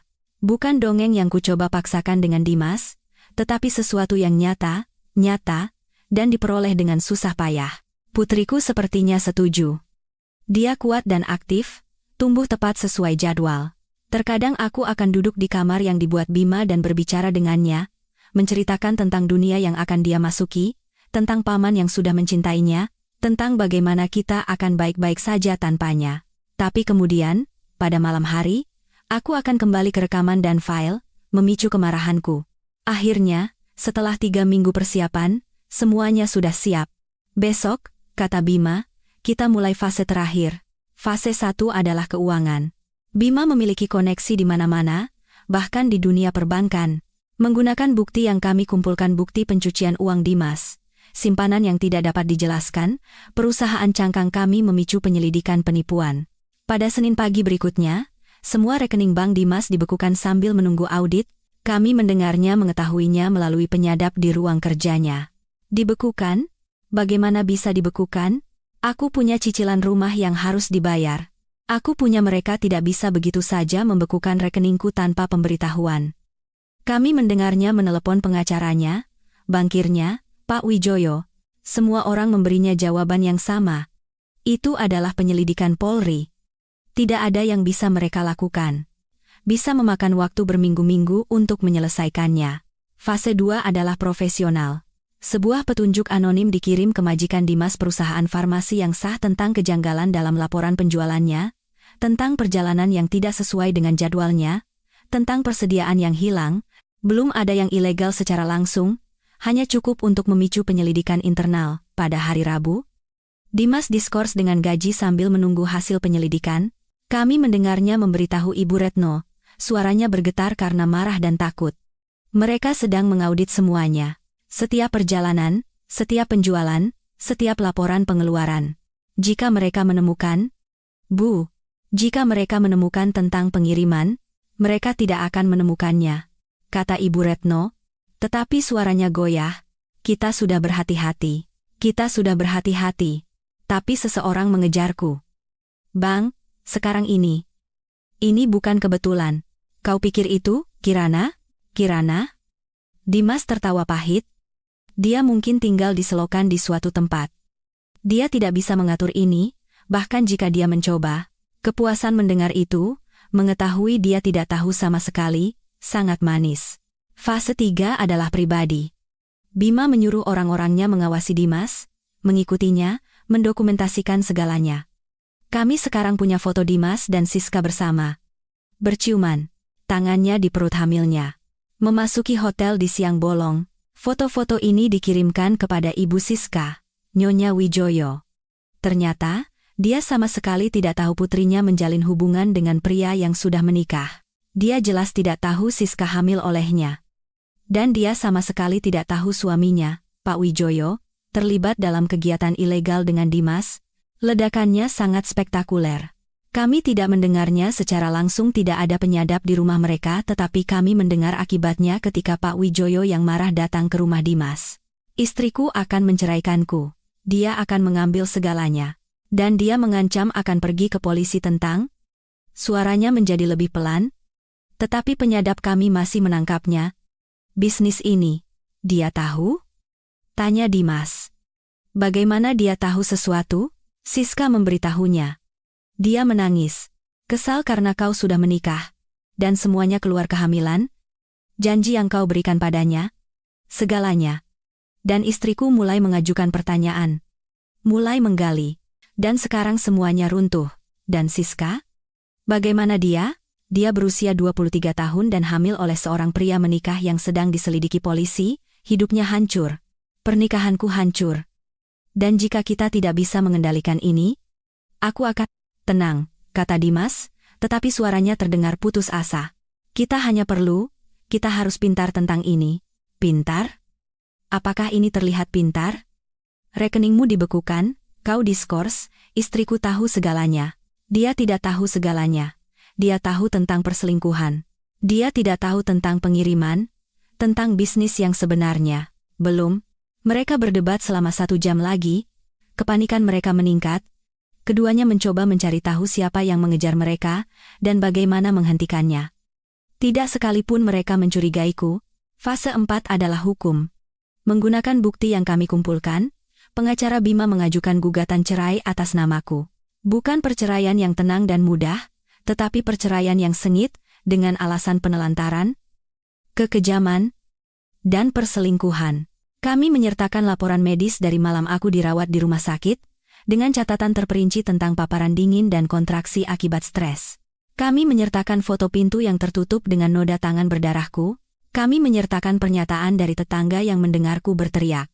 Dan kami menuntut hak asuh tunggal, tunjangan anak, tunjangan istri, dan setengah dari semua harta Gonogini. Surat-surat itu diserahkan kepada Dimas pada hari Jumat, tepat 4 minggu setelah dia membuangku ke dalam hujan. Kami mendengarnya membuka amplop itu. Kami mendengar keheningan panjang saat dia membaca, dan kemudian kami mendengar ledakan. Pelacur itu, dia menggugatku karena penelantaran, kekejaman. Dia menuntut setengah dari segalanya. Biarkan saja dia menuntut, kata Ibu Retno dingin. Dengan perjanjian pranikah dan bukti perselingkuhannya, dia tidak akan mendapatkan 1 sen pun. Bu. Rekeningku dibekukan. Aku tidak bisa membayar pengacara. Aku tidak bisa membayar apa-apa. Gunakan dana darurat. Dana darurat apa? Semuanya terkunci di... Dia berhenti. Kecuali rekening luar negeri. Uang dari bisnis, jika aku menyentuhnya, penyelidikan mungkin. Apakah kau punya pilihan lain? Keheningan. Aku akan menelepon pengacara. Sempurna. Semakin banyak uang yang dia habiskan untuk melawanku, semakin sedikit yang akan dia miliki ketika semuanya runtuh. Dan itu akan runtuh. Fase 5 adalah pukulan telak. Sampai saat ini semua adalah persiapan, mengencangkan jerat. Sekarang saatnya untuk memberikan pukulan pamungkas. Bima telah mengumpulkan semuanya, setiap rekaman, setiap dokumen keuangan, setiap bukti perdagangan narkoba Dimas, dan Ibu Retno, pencucian uang, pengiriman ilegal, laporan penjualan palsu, hubungan dengan kejahatan terorganisir. Semuanya didokumentasikan dan diverifikasi dengan cermat. Kami punya 2 pilihan siapa yang akan menerima paket ini, Kejaksaan atau Polri. Bima menyarankan kami mengirimkannya ke keduanya. Redundansi, katanya dengan senyum dingin. Kalau satu lembaga bergerak lebih lambat dari yang lain. Tapi aku butuh 1 hal lagi dulu. Sentuhan terakhir. Aku ingin menghadapi mereka, kataku pada Bima. Sebelum penangkapan, aku ingin mereka tahu bahwa itu aku. Dia menatapku dengan tajam. Itu berbahaya. Dan tidak perlu. Kepuasan melihat mereka hancur seharusnya sudah cukup. Seharusnya. Tapi tidak. Aku meletakkan tangan di perutku, di mana putriku, yang sekarang berusia 7 bulan, sedang meregangkan tubuh dan mendorong tulang rusukku. Mereka mencoba menghapusnya. Mereka ingin dia mati. Aku ingin mereka menatap mataku dan tahu bahwa dia selamat, aku selamat, dan kamilah yang menghancurkan mereka. Bima terdiam sejenak. Lalu dia mengangguk. Baiklah. Tapi abang ikut denganmu. Dan kita melakukannya dengan cara abang. Terkendali. Aman. Dengan cadangan. Setuju. Kami merencanakannya untuk hari Senin berikutnya. Pada saat itu, Dimas akan putus asa tidak punya uang, tidak punya pekerjaan, menghadapi perceraian yang akan mengambil segalanya darinya. Dengan penyelidik polisi semakin mendekat, dia akan rentan, tidak seimbang. Tepat di tempat yang kami inginkan. Malam sebelumnya, aku tidak bisa tidur. Aku berbaring di tempat tidur, merasakan putriku bergerak di dalam, memikirkan semua yang telah mengarah ke momen ini. 6 bulan yang lalu, aku adalah orang yang berbeda. Naif, mudah percaya, Putus asa untuk percaya pada cinta dan keluarga dan akhir yang bahagia. Wanita itu telah pergi, digantikan oleh seseorang yang lebih keras, lebih tajam, ditempa dalam hujan, darah, dan pengkhianatan. Seharusnya aku merasa bersalah tentang apa yang akan kami lakukan. Tapi aku tidak merasakannya. Aku merasa seperti keadilan. Senin tiba, dingin dan cerah. Aku berpakaian dengan hati-hati gaun hamil yang pas, riasan, rambutku ditata. Aku ingin terlihat kuat, sehat, sejahtera. Aku ingin mereka melihat bahwa mereka tidak menghancurkanku. Bima mengantar kami ke rumah itu. Kali ini, dia tidak parkir di ujung jalan. Dia langsung berbelok ke jalan masuk, mobil mahalnya sebagai pernyataan kekuasaan dan kekayaan. Kau yakin? Tanyanya sekali lagi. Sangat yakin. Kami membawa 2 penjaga keamanan Bima, pria-pria besar dan pendiam yang mengambil posisi strategis saat kami berjalan ke pintu depan. Ini bukan kunjungan sosial. Ini adalah penyelesaian skor. Aku menekan bel. Dimas yang membuka pintu, dan keterkejutan di wajahnya sangat memuaskan. Dia tampak mengerikan. Tidak bercukur. Pakaiannya kusut. Ada lingkaran hitam di bawah matanya dan ketegangan seseorang yang berada di bawah tekanan ekstrem. Kirana. Apa ini? Pandangannya beralih dariku ke Bima, dan sesuatu yang menyerupai ketakutan melintas di wajahnya. Siapa ini? Keluargaku, kataku datar. Kita perlu bicara. Aku tidak punya apa-apa untuk dibicarakan denganmu. Pengacaraku akan. Ya, dia akan sangat sibuk sebentar lagi. Ini tidak akan lama. Aku melewatinya, masuk ke rumahku yang telah dicurinya dariku, dan berjalan ke ruang tamu seolah-olah aku memilikinya, seperti yang akan segera terjadi. Ibu Retno keluar dari dapur, wajahnya pucat saat melihatku. Beraninya kau di sini? Dimas. Panggil polisi. Polisi akan segera datang, kata Bima pelan, aksennya sedikit muncul. Tapi pertama-tama, Kirana punya sesuatu untuk dikatakan. Aku berbalik menghadap mereka berdua, Dimas dan Ibu Retno. 2 orang yang mencoba menghancurkanku, berdiri bersama, bersatu dalam kekejaman mereka, dan aku tidak merasakan apa-apa selain penghinaan. Aku ingin kalian tahu, kataku, suaraku kuat dan jelas, bahwa itu semua aku. Rekening yang dibekukan, penyelidikan polisi, audit internal, Ibu Siska yang mengetahui semuanya. Itu aku. Dimas menatapku seolah-olah aku menumbuhkan kepala kedua. Itu tidak mungkin. Kau tidak punya siapa-siapa. Kau tidak punya apa-apa. Aku punya dia. Aku menunjuk ke Bima. Abangku. Bukan karena darah, tetapi karena pilihan. Keluarga yang seharusnya ku percaya sejak awal, alih-alih menyia-nyiakan 2 tahun untukmu. Abang? Suara Ibu Retno melengking. Kau bilang kau tidak punya keluarga. Aku berbohong. Atau lebih tepatnya, aku malu dengan asal-usulku, jadi aku menyembunyikannya. Bima Nugraha. Mungkin nama itu terdengar familiar. Aku melihat pengakuan muncul di mata Dimas, diikuti oleh teror murni. Bahkan orang-orang di luar dunia kriminal pun tahu nama itu. Bima telah membangun sebuah kerajaan, dan meskipun dia telah berekspansi ke bisnis legal, semua orang tahu dari mana dia memulai. Ya, kata Bima lembut. Dan kalian menyakiti adikku. Kalian membuangnya ke dalam hujan saat dia hamil. Kalian mencoba menghancurkannya, menghapus putrinya. Dia mengambil 1 langkah ke depan, dan Dimas serta Ibu Retno secara naluriah mundur. Apa kalian benar-benar berpikir tidak akan ada konsekuensinya? Ini gila, kata Dimas. Tetapi suaranya bergetar. Kalian tidak bisa melakukan ini. Ini pelecehan. Ini keadilan, aku memotongnya. Kalian ingin bermain-main dengan bukti palsu dan perselingkuhan yang direkayasa? Baiklah. Aku bermain-main dengan bukti nyata. Setiap pengiriman ilegal yang kalian lakukan dalam 5 tahun terakhir. Setiap rupiah yang kalian cuci. Setiap hukum yang kalian langgar, aku punya rekaman, catatan keuangan, foto, kesaksian, semuanya. Warna terkuras dari wajah mereka. Kau menggertak. Aku. Katakan padaku, Dimas. 15 Maret, di Surabaya. Apa yang kau lakukan di sana? Paket apa yang kau antar ke gudang di zona bebas bea itu? Siapa yang kau temui di hotel di pusat kota Medan bulan lalu? Mulutnya terbuka dan tertutup tanpa suara. Aku beralih ke Ibu Retno. Dan kau? Apa kau benar-benar berpikir aku tidak akan mengetahui tentang hubungan kriminal almarhum suamimu? Tentang bagaimana kau mengambil alih operasinya? Tentang bagaimana kau membawa Dimas masuk, mengubah putramu sendiri menjadi pedagang narkoba? Kau tidak bisa membuktikan apa-apa, katanya, tetapi suaranya lemah. Aku bisa. Aku sudah melakukannya. Dan dalam. Aku melirik jam tanganku 15 menit, petugas dari Polri akan tiba dengan surat perintah penangkapan untuk kalian berdua. Mereka memiliki semua yang kumiliki, ditambah beberapa tambahan, catatan transfer kawat, komunikasi dengan distributor kalian, kesaksian dari orang-orang dalam jaringan kalian yang lebih dari bersedia untuk membuat kesepakatan begitu jaksa mengetuk pintu mereka. Tidak? Dimas menggelengkan kepalanya dengan keras. Tidak. Ini tidak mungkin terjadi. Kau berbohong. Aku wanita yang kau kunci di luar di tengah hujan, kataku, suaraku rendah, dingin, dan keras.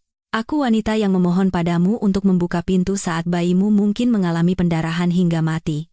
Aku wanita yang kau katakan tidak berharga, datang dari nol, tidak akan pernah menjadi apa-apa. Lihat aku sekarang, Dimas. Lihat apa yang bisa dilakukan oleh orang yang tidak punya apa-apa. Dia menatapku, benar-benar menatapku, dan aku melihat saat dia mengerti. Ini bukan gertakan, bukan permainan. Ini adalah akhir dari semua yang telah dia bangun, semua yang pernah dia anggap remeh. Kirana, tolong. Suaranya pecah, dan dia benar-benar jatuh berlutut. Tolong. Kita bisa menyelesaikan ini. Aku membuat kesalahan. Aku tahu itu. Tapi apa? Kau akan berubah? Kau akan menjadi lebih baik? Kau akan mencintaiku? Aku tertawa, tawa yang pahit dan tajam. Simpan saja. Aku tidak ingin permintaan maafmu. Aku tidak ingin alasanmu. Aku ingin kau merasakan apa yang kurasakan malam itu, putus asa, ketakutan, benar-benar sendirian. Dan Siska? Ibu Retno mencoba meraih sedotan terakhir. Dia juga hamil anak Dimas? Apakah kau akan menghancurkan masa depan anak itu hanya untuk balas dendam? Siska berusia 23 tahun dan berselingkuh dengan pria menikah. Dia membuat pilihannya sendiri. Tapi bayinya, aku sedikit melunak, bayinya tidak bersalah, sama seperti bayiku. Itulah sebabnya bukti yang kuberikan kepada polisi tidak melibatkannya. Dia akan menghadapi konsekuensi sosial, tentu saja, tetapi dia tidak akan masuk penjara. Tidak seperti kalian berdua. Kau pelacur kecil yang tidak tahu berterima kasih, kata Ibu Retno, topengnya akhirnya terlepas. Pelacur kecil yang pendendam. Kami memberimu segalanya. Kalian tidak memberiku apa-apa selain rasa sakit. Aku memotongnya. Kau mengkritikku, meremehkanku, membuatku merasa tidak berharga setiap hari. Dan ketika aku membutuhkan bantuan, ketika aku berdarah dan ketakutan, kau melihat keluar jendela dan tersenyum. Jadi tidak, Ibu Retno, kau tidak bisa memainkan kartu korban sekarang. Sirene terdengar di kejauhan, semakin dekat. Kepala Dimas tersentak. Tidak. Tidak. Oh ya, kata Bima dengan puas. Kalian punya waktu sekitar 2 menit sebelum mereka tiba. Saranku, gunakan dengan bijak. Mungkin telepon pengacara? Oh, tunggu. Kalian tidak bisa membayarnya lagi, kan? Sirene ada di luar sekarang. Pintu mobil dibanting, langkah kaki berat mendekat. Aku berjalan ke pintu dan membukanya, memperlihatkan unit taktis polisi, bersenjata lengkap. Nyonya Kirana Prakoso? Tanya petugas yang memimpin. Ya, ini adalah individu yang saya laporkan. Dimas Prakoso dan Retno Prakoso. Aku minggir. Silakan masuk. Silakan lakukan tugas Anda. Apa yang terjadi selanjutnya adalah kekacauan yang terkendali.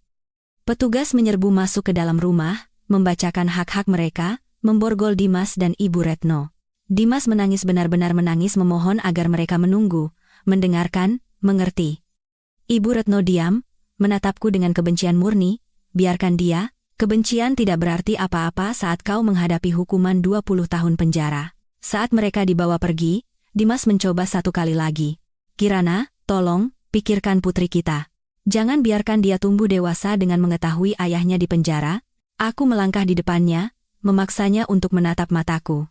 Putri kita akan tumbuh dewasa dengan mengetahui ayahnya adalah seorang penjahat yang mencoba menghapus keberadaannya. Dia akan tumbuh dewasa dengan mengetahui ibunya cukup kuat untuk membela dirinya sendiri, dan dia akan tumbuh dewasa dikelilingi oleh keluarga yang benar-benar mencintainya. Paman Bima dan siapapun yang kupilih untuk kubawa ke dalam hidup kami. Tapi kau hanya akan menjadi sebuah kisah peringatan, tidak lebih. Wajahnya hancur, dan petugas menyeretnya pergi. Ibu Retno berhenti saat dia dibawa melewatiku. Ini belum berakhir. Sudah berakhir, kataku pelan. Kau hanya belum menerimanya. Dia dibawa pergi, dimasukkan ke dalam mobil polisi, dan pergi. Aku berdiri di ambang pintu rumah yang pernah menjadi penjaraku, melihat mereka menghilang, dan aku merasa hampa. Bukan puas, bukan kemenangan. Hanya hampa. Tangan Bima mendarat di bahuku. Kau baik-baik saja? Aku tidak tahu. Aku mengakui, kupikir aku akan merasa lebih baik, melihat mereka ditangkap. Mengetahui mereka akan masuk penjara, kupikir itu akan memperbaiki sesuatu di dalam diriku. Balas dendam jarang melakukannya. Tapi keadilan. Dia memutarku untuk menghadapnya. Keadilan memberimu penutupan. Kemampuan untuk melanjutkan. Mereka tidak bisa menyakitimu lagi. Kirana. Kau bebas. Bebas? Atau apakah aku hanya menukar satu penjara dengan penjara lain, yang dibangun dari kemarahan dan kepahitan alih-alih cinta dan kepercayaan? Seolah merasakan kebingunganku, putriku menendang tulang rusukku dengan keras. Aku meletakkan tangan di perutku, merasakan gerakannya, dan sesuatu menenangkan diriku. Aku tidak terjebak. Dan aku tidak melakukan ini untuk balas dendam, tidak juga, aku melakukannya untuknya. Untuk memastikan dia akan tumbuh di dunia di mana ayahnya tidak bisa menyakitinya, di mana neneknya tidak bisa meracuninya, di mana keadilan, sungguh, berarti sesuatu. Ayo pulang, kataku pada Bima. Kami meninggalkan rumah itu, membiarkan petugas menggeledahnya untuk bukti lebih lanjut yang mereka butuhkan. Aku tidak lagi peduli pada bangunan itu. Itu tidak pernah menjadi rumah. Rumah adalah tempat putriku dan aku aman. Dan untuk saat ini, itu bersama Bima.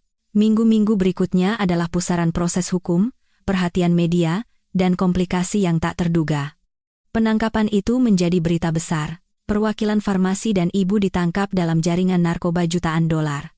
Media meliputnya, terutama ketika detail perselingkuhan Dimas, pacar hamil, dan istri hamil yang ditinggalkan muncul. Aku menjadi cerita human interest, pembalasan istri hamil.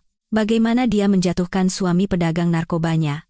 Beberapa outlet melukiskanku sebagai pahlawan, yang lain sebagai wanita pendendam yang seharusnya menceraikannya dengan tenang dan melanjutkan hidup.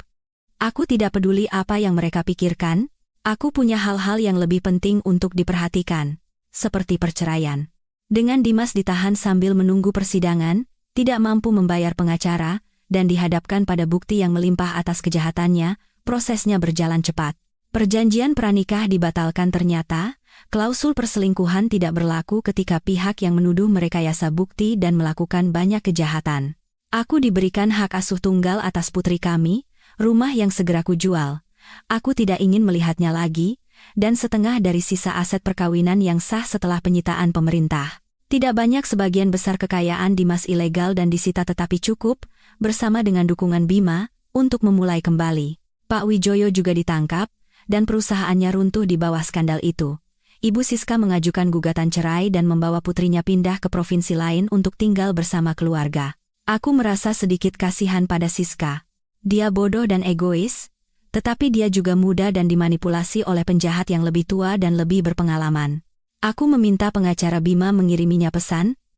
Aku tidak tertarik untuk menuntutnya secara hukum. Anaknya pantas mendapatkan kesempatan dalam hidup, bahkan jika ayahnya masuk penjara. Dia tidak pernah membalas, tetapi aku berharap dia berhasil, memulai kembali, dan menjadi lebih baik. Adapun Ibu Retno, dia tetap membenciku sampai hari persidangan. Dia menolak tawaran pembelaan, yakin dia bisa memenangkan kasusnya. Dia salah. Buktinya sangat banyak, dan juri hanya butuh waktu kurang dari 4 jam untuk memutuskan dia bersalah atas semua tuduhan. 25 tahun. Dia akan berusia lebih dari 80 tahun sebelum melihat kebebasan lagi. Dimas mengambil tawaran pembelaan, 15 tahun sebagai imbalan atas kesaksian melawan ibunya dan informasi tentang jaringan distribusi. Pengacaranya mencoba meminta hak kunjungan untuk putri kami, tetapi aku melawan dan menang. Tidak ada kontak sampai dia berusia 18 tahun. Dan hanya jika dia memilih, aku ragu dia akan memilih. Selama semua ini, aku menjadi lebih besar, lebih lambat, dan lebih tidak nyaman. Putriku kehabisan ruang, dan tubuhku bersiap untuk kedatangannya. Dokter mengatakan semuanya berjalan baik. Aku tidak menderita efek jangka panjang dari malam yang mengerikan di tengah hujan itu. Dia kuat, aktif, dan tumbuh tepat sesuai jadwal. Aku memutuskan untuk menamainya Cahaya. Nama yang kuat, seperti dirinya. Seorang pejuang. Kau tahu dia akan membenci nama yang begitu serius, kan? Bima bercanda ketika aku memberitahunya. Kalau begitu dia akan punya sesuatu untuk dikeluhkan pada terapisnya, kataku sambil tersenyum. Bersama dengan semua yang lain. Kau akan menjadi ibu yang hebat. Bagaimana kau tahu? Karena kau sudah memikirkan terapis masa depannya. Itu namanya perencanaan. Aku tertawa, dan rasanya enak. Untuk pertama kalinya dalam beberapa bulan, aku merasa bisa bernapas tanpa beban kemarahan dan ketakutan yang menghimpitku. Rumah itu terjual dengan cepat. Ketenaran, tampaknya, membantu. Ada penggemar kejahatan nyata yang ingin memiliki sepotong sejarah. Aku menggunakan uang itu untuk membeli tempat yang lebih kecil di dekat apartemen Bima. Apartemen 2 kamar tidur dengan banyak cahaya dan taman umum di dekatnya. Tidak mewah, tapi itu milikku. Benar-benar milikku. Hanya namaku yang ada di akta. Bima membantuku pindah, merakit kamar cahaya, bersiap untuk kedatangannya. Dia tampak lebih bersemangat daripadaku, terus-menerus membeli pakaian bayi, mainan, dan buku. Dia bahkan belum bisa membaca. Kataku ketika dia datang dengan sekotak buku papan. Dia akan bisa. Aku ingin siap. Aku akan sangat memanjakannya. Itulah rencananya. Aku bersarang, mempersiapkan, menunggu. Persidangan selesai, pers pindah ke skandal lain. Dan perlahan, diam-diam, aku mulai sembuh. Bukan sepenuhnya. Aku masih mengalami mimpi buruk tentang hujan, tentang pintu yang tertutup, tentang mata dingin Dimas. Aku masih tersentak saat mendengar guntur. Aku masih memiliki saat-saat di mana kemarahan begitu kuat sehingga aku harus bernapas melaluinya. Tetapi aku juga memiliki saat-saat damai. Duduk di kamar cahaya, merasakan gerakannya, membayangkan kehidupan yang akan kami bangun bersama, makan malam bersama Bima, menertawakan leluconnya yang buruk, merasa aman dan dicintai dengan cara yang tidak pernah kurasakan dengan Dimas. Inilah keluarga yang nyata, bukan dongeng yang kucoba paksakan, tetapi sesuatu yang lebih kuat, diperoleh dengan susah payah, dan jauh lebih berharga. 2 minggu sebelum tanggal kelahiranku, aku mendapat kunjungan tak terduga. Aku sendirian di rumah, melipat pakaian bayi dan mencoba memutuskan apa yang harus dimasukkan ke dalam tasku untuk ke rumah sakit ketika bel pintu berbunyi. Aku mengintip melalui lubang intip. Bima telah memasang sistem keamanan dan membuatku berjanji untuk selalu memeriksa sebelum membuka dan melihat seorang wanita yang tidak kukenal. Setengah baya. Berpakaian bagus, dengan mata yang baik dan ekspresi yang tidak pasti. Ada yang bisa saya bantu? Aku memanggil melalui pintu. Nyonya Kirana Prakoso? Nama saya Malini, saya seorang pekerja sosial dari Dinas Sosial. Maaf mengganggu, tapi saya harap kita bisa bicara. Darahku membeku. Dinas Sosial? Dimas? Tapi dia di penjara. Dia tidak bisa. Aku membuka pintu, rantai pengaman masih terpasang. Tentang apa ini? Bolehkah saya masuk? Saya berjanji ini bukan penyelidikan atau sesuatu yang mengkhawatirkan.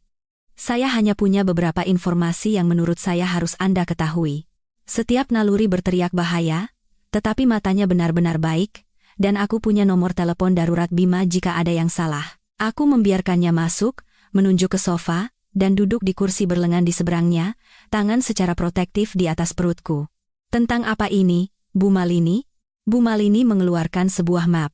Sebenarnya, saya tidak di sini dalam kapasitas resmi.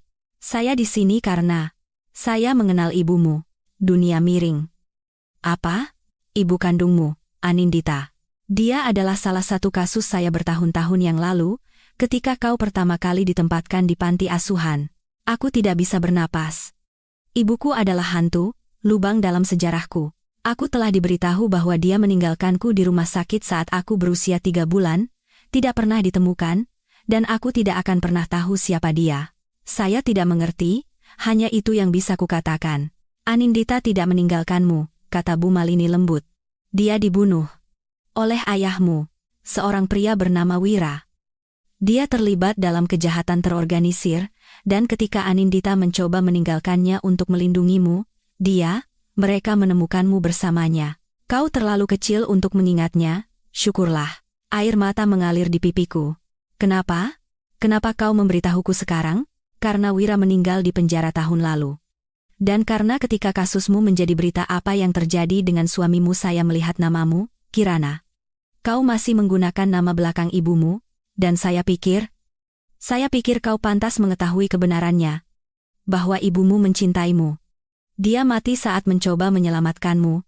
Dia mengeluarkan sebuah foto dari map, dan memberikannya padaku. Seorang wanita muda, dengan rambut gelap dan mataku, sedang menggendong seorang bayi dengan senyum cinta murni. Ini satu-satunya foto yang kami temukan di antara barang-barangnya. Saya menyimpannya, berharap suatu hari nanti saya bisa memberikannya padamu.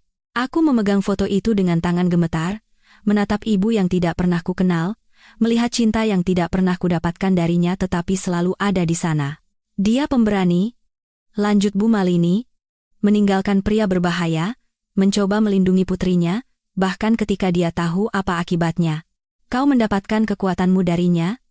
Kirana, cinta itu juga, saya pikir kau harus tahu, sebelum putrimu lahir, agar kau bisa menceritakan padanya dari mana asalnya.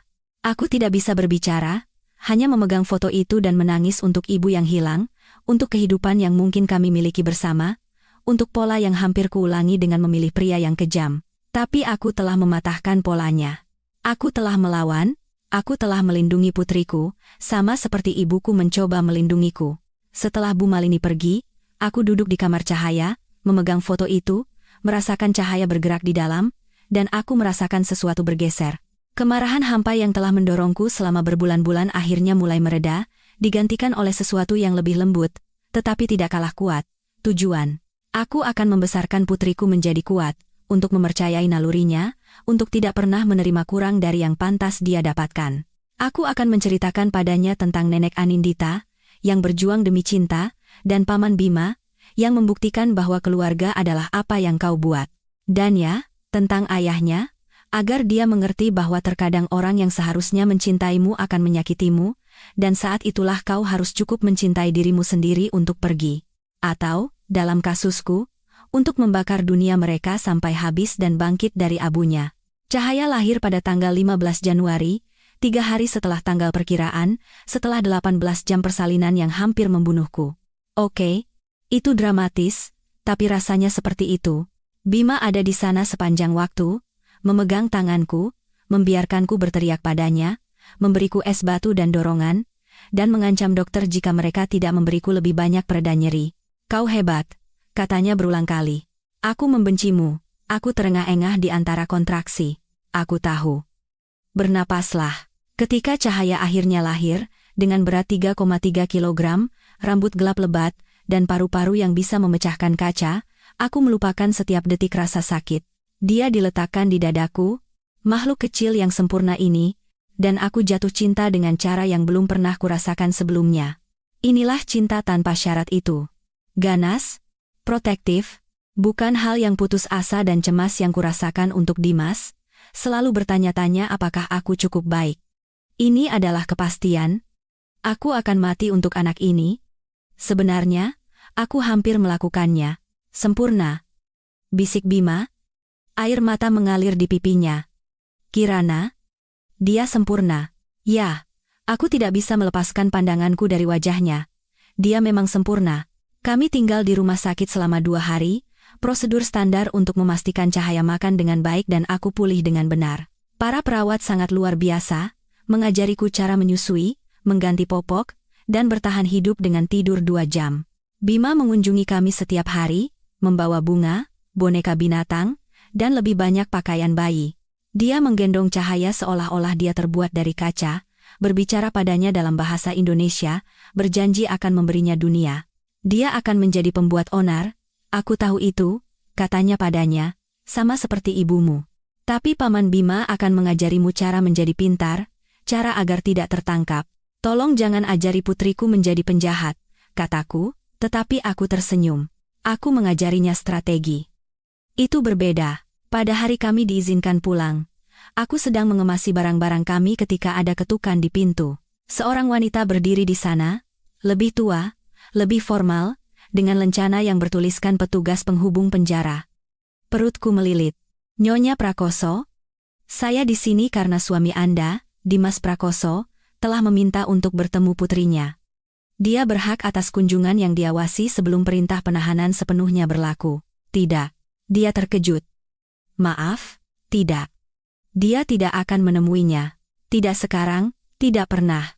Nyonya, secara hukum, dia berhak. Dia tidak berhak atas apapun.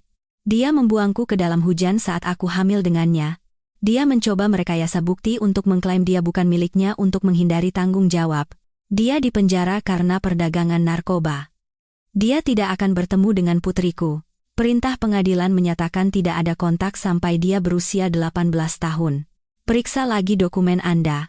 Aku telah meminta pengacara Bima memeriksa setiap kata dari perintah itu. Aku tahu persis apa yang dikatakannya. Wanita itu memeriksa tabletnya, dan wajahnya berubah. Maaf. Anda benar. Saya diberi informasi yang sudah usang. Katakan pada Dimas bahwa Cahaya baik-baik saja, kataku dingin, dan dia tidak akan pernah mengenalnya sebagai apapun selain penjahat yang mencoba menghancurkan ibunya. Sekarang, silakan pergi. Dia pergi. Aku menutup pintu, duduk dengan putriku di pelukanku, dan menangis. Bukan karena kesedihan, tetapi karena lega. Dari kepastian bahwa aku telah melindunginya, bahwa Dimas tidak akan pernah menyentuhnya, tidak akan pernah menyakitinya, tidak akan pernah membuatnya merasa seperti yang dia buat aku rasakan. Kau aman, sayang, bisikku. Ibu berjanji, kau aman dan dicintai, dan kau tidak akan pernah harus memohon kepada siapapun untuk membukakan pintu untukmu dari dingin. Dia menguap, sedikit, sempurna, dan tertidur di dadaku. Kami pulang ke apartemen kami, apartemen Cahaya dan aku, dan dalam beberapa hal, apartemen Bima juga, karena dia ada di sana begitu sering sehingga seolah-olah dia tinggal di sana. Dia mengambil cuti 2 minggu dari berbagai bisnisnya untuk membantuku menyesuaikan diri dengan peran sebagai ibu. Beberapa minggu pertama itu adalah kabut menyusui, kurang tidur, menangis, kami berdua, dan perlahan-lahan belajar menjadi ibu. Itu adalah hal tersulit yang pernah kulakukan. Lebih sulit daripada menjatuhkan Dimas, lebih sulit daripada selamat dari pengkhianatannya. Tapi itu juga yang terbaik. Setiap senyuman, bahkan yang katanya hanya gas. Setiap tangan kecil yang melingkari jariku, setiap saat dia tertidur nyenyak di pelukanku. Itu semua sepadan. Bima adalah seorang yang alami. Dia bisa menenangkannya saat aku tidak bisa. Dia bisa mengganti popok lebih cepat dariku. Dia bisa bertahan dengan lebih sedikit tidur dariku. Dia membacakannya cerita setiap malam, cerita yang tidak begitu kupahami tetapi sepertinya menenangkannya. Kau lebih baik dalam hal ini daripadaku, kataku suatu malam, melihatnya menidurkan Cahaya. Tidak mungkin. Kau ibunya. Kau sempurna dalam hal ini. Aku tidak merasa sempurna. Aku merasa seperti gagal setengah waktu. Itu berarti kau melakukannya dengan baik. Satu-satunya orang tua yang berpikir mereka sempurna adalah mereka yang tidak peduli. Dia menatap Cahaya, ekspresinya lembut dengan cara yang belum pernah kulihat sebelumnya. Dia beruntung memilikimu, Kirana, kau berjuang untuknya bahkan sebelum dia lahir. Kau membakar seluruh duniamu untuk menjaganya tetap aman. Itulah cinta. Mungkin dia benar. Mungkin cinta bukanlah hal yang lembut dan halus seperti yang pernah kupikirkan dengan Dimas. Mungkin cinta itu ganas dan protektif dan siap menghancurkan apapun yang mengancamnya. Saat Cahaya tumbuh 1 bulan, 2, 3 aku perlahan-lahan membangun kembali diriku. Bukan wanita yang sama seperti sebelum Dimas. Wanita itu telah pergi. Tapi seseorang yang baru. Lebih keras, ya, tetapi juga lebih kuat. Lebih percaya diri pada diriku sendiri dan pada apa yang akan kuterima. Aku mulai menemui seorang terapis. Bukan karena aku merasa bersalah tentang apa yang kulakukan pada Dimas dan Ibu Retno, aku tidak merasakannya, tetapi karena aku ingin memproses trauma, untuk memastikan aku tidak mewariskan kerusakanku pada Cahaya. Terapisku hebat. Dia tidak menghakimiku karena balas dendam, tidak mencoba membuatku merasa buruk tentang itu. Sebaliknya, dia membantuku melihatnya apa adanya. Respons terhadap trauma, cara untuk merebut kembali kekuasaan ketika aku merasa tidak berdaya. Apakah kau menyesalinya? Tanyanya suatu sesi. Aku berpikir dengan hati-hati. Aku menyesal mempercayai Dimas. Aku menyesal mengabaikan naluriku tentang Ibu Retno. Aku menyesal tidak menelepon Bima lebih cepat. Tapi menjatuhkan mereka, Tidak, mereka pantas mendapatkannya. Apakah kau merasa aman sekarang? Ya. Untuk pertama kalinya dalam kehidupan dewasaku, aku merasa aman. Dan memang begitu. Tinggal di tempatku sendiri dengan putriku, dengan Bima sebagai keluarga kami, aku akhirnya merasa seperti telah menemukan pijakan yang kokoh. Aku mulai bekerja lepas lagi, pekerjaan desain grafis yang bisa kulakukan dari rumah saat Cahaya tidur siang. Rasanya senang menggunakan otakku untuk sesuatu selain skema balas dendam dan jadwal bayi. Bima mendorongku untuk kembali ke sekolah, menyelesaikan gelar yang telah kumulai sebelum bertemu Dimas. Kau pintar, Kirana. Kau harus menggunakannya. Mungkin nanti, saat Cahaya lebih besar, kataku, tetapi aku mempertimbangkannya. 6 bulan setelah kelahiran Cahaya, aku menerima surat dari Dimas. Naluri pertamaku adalah membakarnya tanpa dibaca, tetapi rasa penasaran menguasaiku. Kirana, aku tahu kau mungkin tidak ingin mendengar dariku. Aku tahu aku tidak punya hak untuk meminta apapun darimu. Tapi aku tetap akan melakukannya. Aku minta maaf. Aku tahu itu tidak cukup, itu tidak membatalkan apa yang telah kulakukan, tapi itu benar. Aku kejam, egois, dan pengecut. Aku membiarkan ibuku meracuni pikiranku terhadapmu. Aku membiarkan keserakahan dan ketakutan mengendalikan keputusanku. Aku menghancurkan hal terbaik yang pernah terjadi padaku karena aku terlalu bodoh untuk melihat apa yang kumiliki. Aku sering memikirkan malam itu. Malam aku menguncimu di luar. Aku bisa mendengarmu memohon untuk masuk. Aku bisa mendengarmu memberitahuku kau berdarah. Dan aku tidak melakukan apa-apa. Aku duduk di dalam bersama ibuku dan meyakinkan diriku sendiri kau sedang mendramatisir. Aku bisa saja membunuhmu. Aku bisa saja membunuh putri kita. Dan aku hampir melakukannya. Semua karena aku terlalu pengecut untuk menghadapi apa yang telah menjadi diriku. Aku tidak mengharapkan pengampunan. Aku tidak pantas mendapatkannya. Tapi aku ingin kau tahu bahwa aku senang dia hidup. Aku senang kau selamat, dan aku senang kau menghancurkanku, karena aku pantas mendapatkannya. Beritahu Cahaya, ketika dia sudah cukup besar, bahwa ayahnya adalah monster. Tapi beritahu dia bahwa ibunya adalah seorang pejuang yang melindunginya darinya. Dia beruntung memilikimu. Aku minta maaf untuk segalanya, Dimas. Aku membacanya 2 kali, lalu aku menyimpannya di laci, bersama dengan dokumen lain dari masa itu, surat cerai, laporan medis, artikel berita tentang penangkapan. Suatu hari, ketika Cahaya sudah dewasa, jika dia ingin tahu cerita lengkapnya, itu akan ada di sana. Tapi aku tidak membalas. Dimas tidak pantas mendapatkan kata-kataku, bukan pengampunanku, bukan pengakuanku, rasa bersalahnya adalah miliknya untuk dijalani. Aku punya hal-hal yang lebih penting untuk diperhatikan. Cahaya berulang tahun yang ketiga hari ini, dan saat ini dia sedang membantu Paman Bima menghias kue ulang tahunnya, yang berarti lebih banyak lapisan gula yang masuk ke mulutnya daripada ke kue, tapi dia membiarkannya karena dia tidak bisa menolak apapun yang dimintanya. Mama, lihat. Dia mengangkat tangan yang berlumuran warna biru dengan bangga. Aku lihat, sayang. Kau biru. Mungkin kita harus meletakkan sebagian lapisan gula itu di kue, saranku. Paman Bima bilang ini hari ulang tahunku.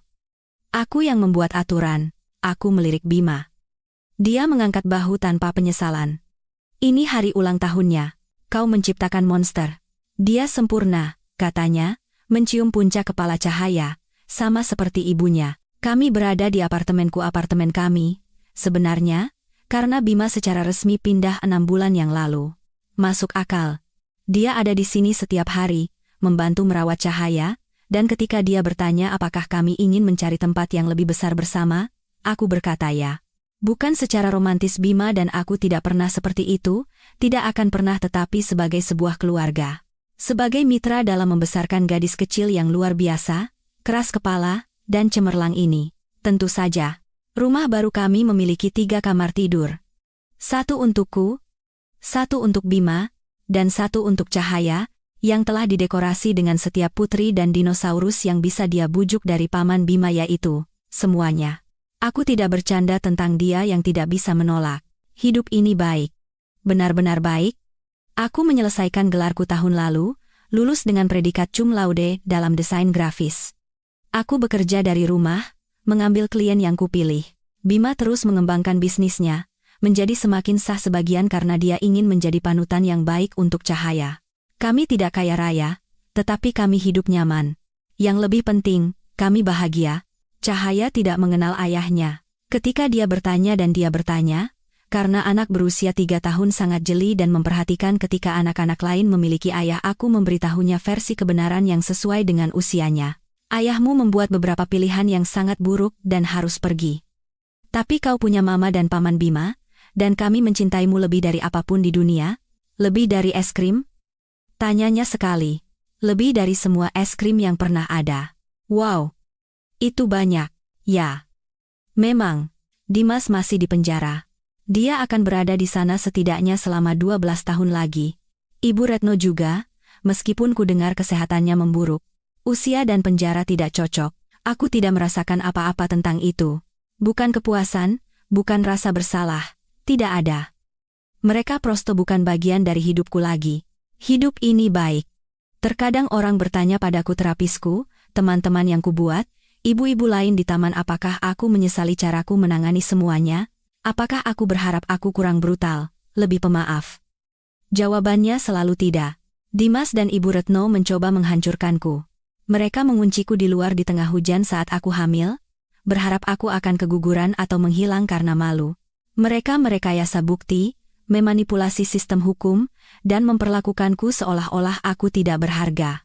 Aku membuktikan kepada mereka bahwa aku berharga. Aku membuktikan kepada mereka bahwa wanita yang datang dari nol, gadis dari panti asuhan, istri yang mereka anggap lemah, cukup kuat untuk membakar seluruh dunia mereka sampai habis. Dan aku akan melakukannya lagi dalam sekejap. Mama, kuenya sudah siap. Cahaya mengumumkan, wajahnya sekarang benar-benar biru karena lapisan gula. Mari kita lihat mahakaryanya. Kue itu mengerikan. Lapisan gula di mana-mana. Taburan warna-warni tersebar tanpa pola. 3 lilin tertancap pada sudut-sudut aneh. Itu sempurna. Kami menyanyikan selamat ulang tahun. Cahaya membuat permohonan dan meniup lilinnya dengan sedikit bantuan dari Bima. Kami makan terlalu banyak kue dan es krim. Dia membuka hadiahnya, buku dariku, dan tumpukan mainan yang luar biasa dari Bima. Nanti, setelah pesta selesai dan Cahaya sudah tidur, lelah dan bahagia, aku duduk di ruang tamu bersama Bima. Terima kasih, kataku. Untuk apa? Karena memanjakan putriku. Itu tugasku. Untuk segalanya. Karena menemukanku malam itu, karena membantuku melawan, karena menjadi keluarga yang kubutuhkan. Dia mengambil tanganku, meremasnya dengan lembut. Kau juga keluargaku? Kirana. Selalu begitu. Sejak panti asuhan hingga sekarang, kau satu-satunya hal yang baik dan stabil dalam hidupku. Kita berhasil. Kan? Kataku. Meskipun semuanya, kita lebih dari berhasil. Kita menang. Dan kami memang menang. Bukan karena Dimas di penjara, atau karena Ibu Retno menderita, atau karena aku mendapatkan balas dendamku. Kami menang karena aku duduk di sini, aman dan dicintai, dengan putriku tidur nyenyak di kamar sebelah. Karena aku telah mematahkan siklus pelecehan dan memilih jalan yang berbeda. Karena aku mengajarkan diriku sendiri, bahwa aku pantas mendapatkan yang lebih baik, dan kemudian memastikan aku mendapatkannya. Gadis yang berdiri di teras itu, di tengah hujan, berdarah dan hancur, tidak hanya selamat. Dia menjadi baru, seseorang yang lebih keras, ya, tetapi juga seseorang yang lebih kuat. Seseorang yang tidak akan pernah lagi memohon kepada siapapun untuk membukakan pintu untuknya. Karena sekarang, aku membangun pintuku sendiri. Aku yang memutuskan siapa yang masuk, dan siapapun yang mencoba mengunciku di luar. Yah. Mereka telah melihat apa yang terjadi, dan mereka masih membayarnya. Aku berjalan ke kamar Cahaya, mengintipnya saat dia tidur, memeluk boneka beruang favoritnya hadiah dari Bima, tentu saja. Dia damai, aman, dicintai, inilah yang kuperjuangkan.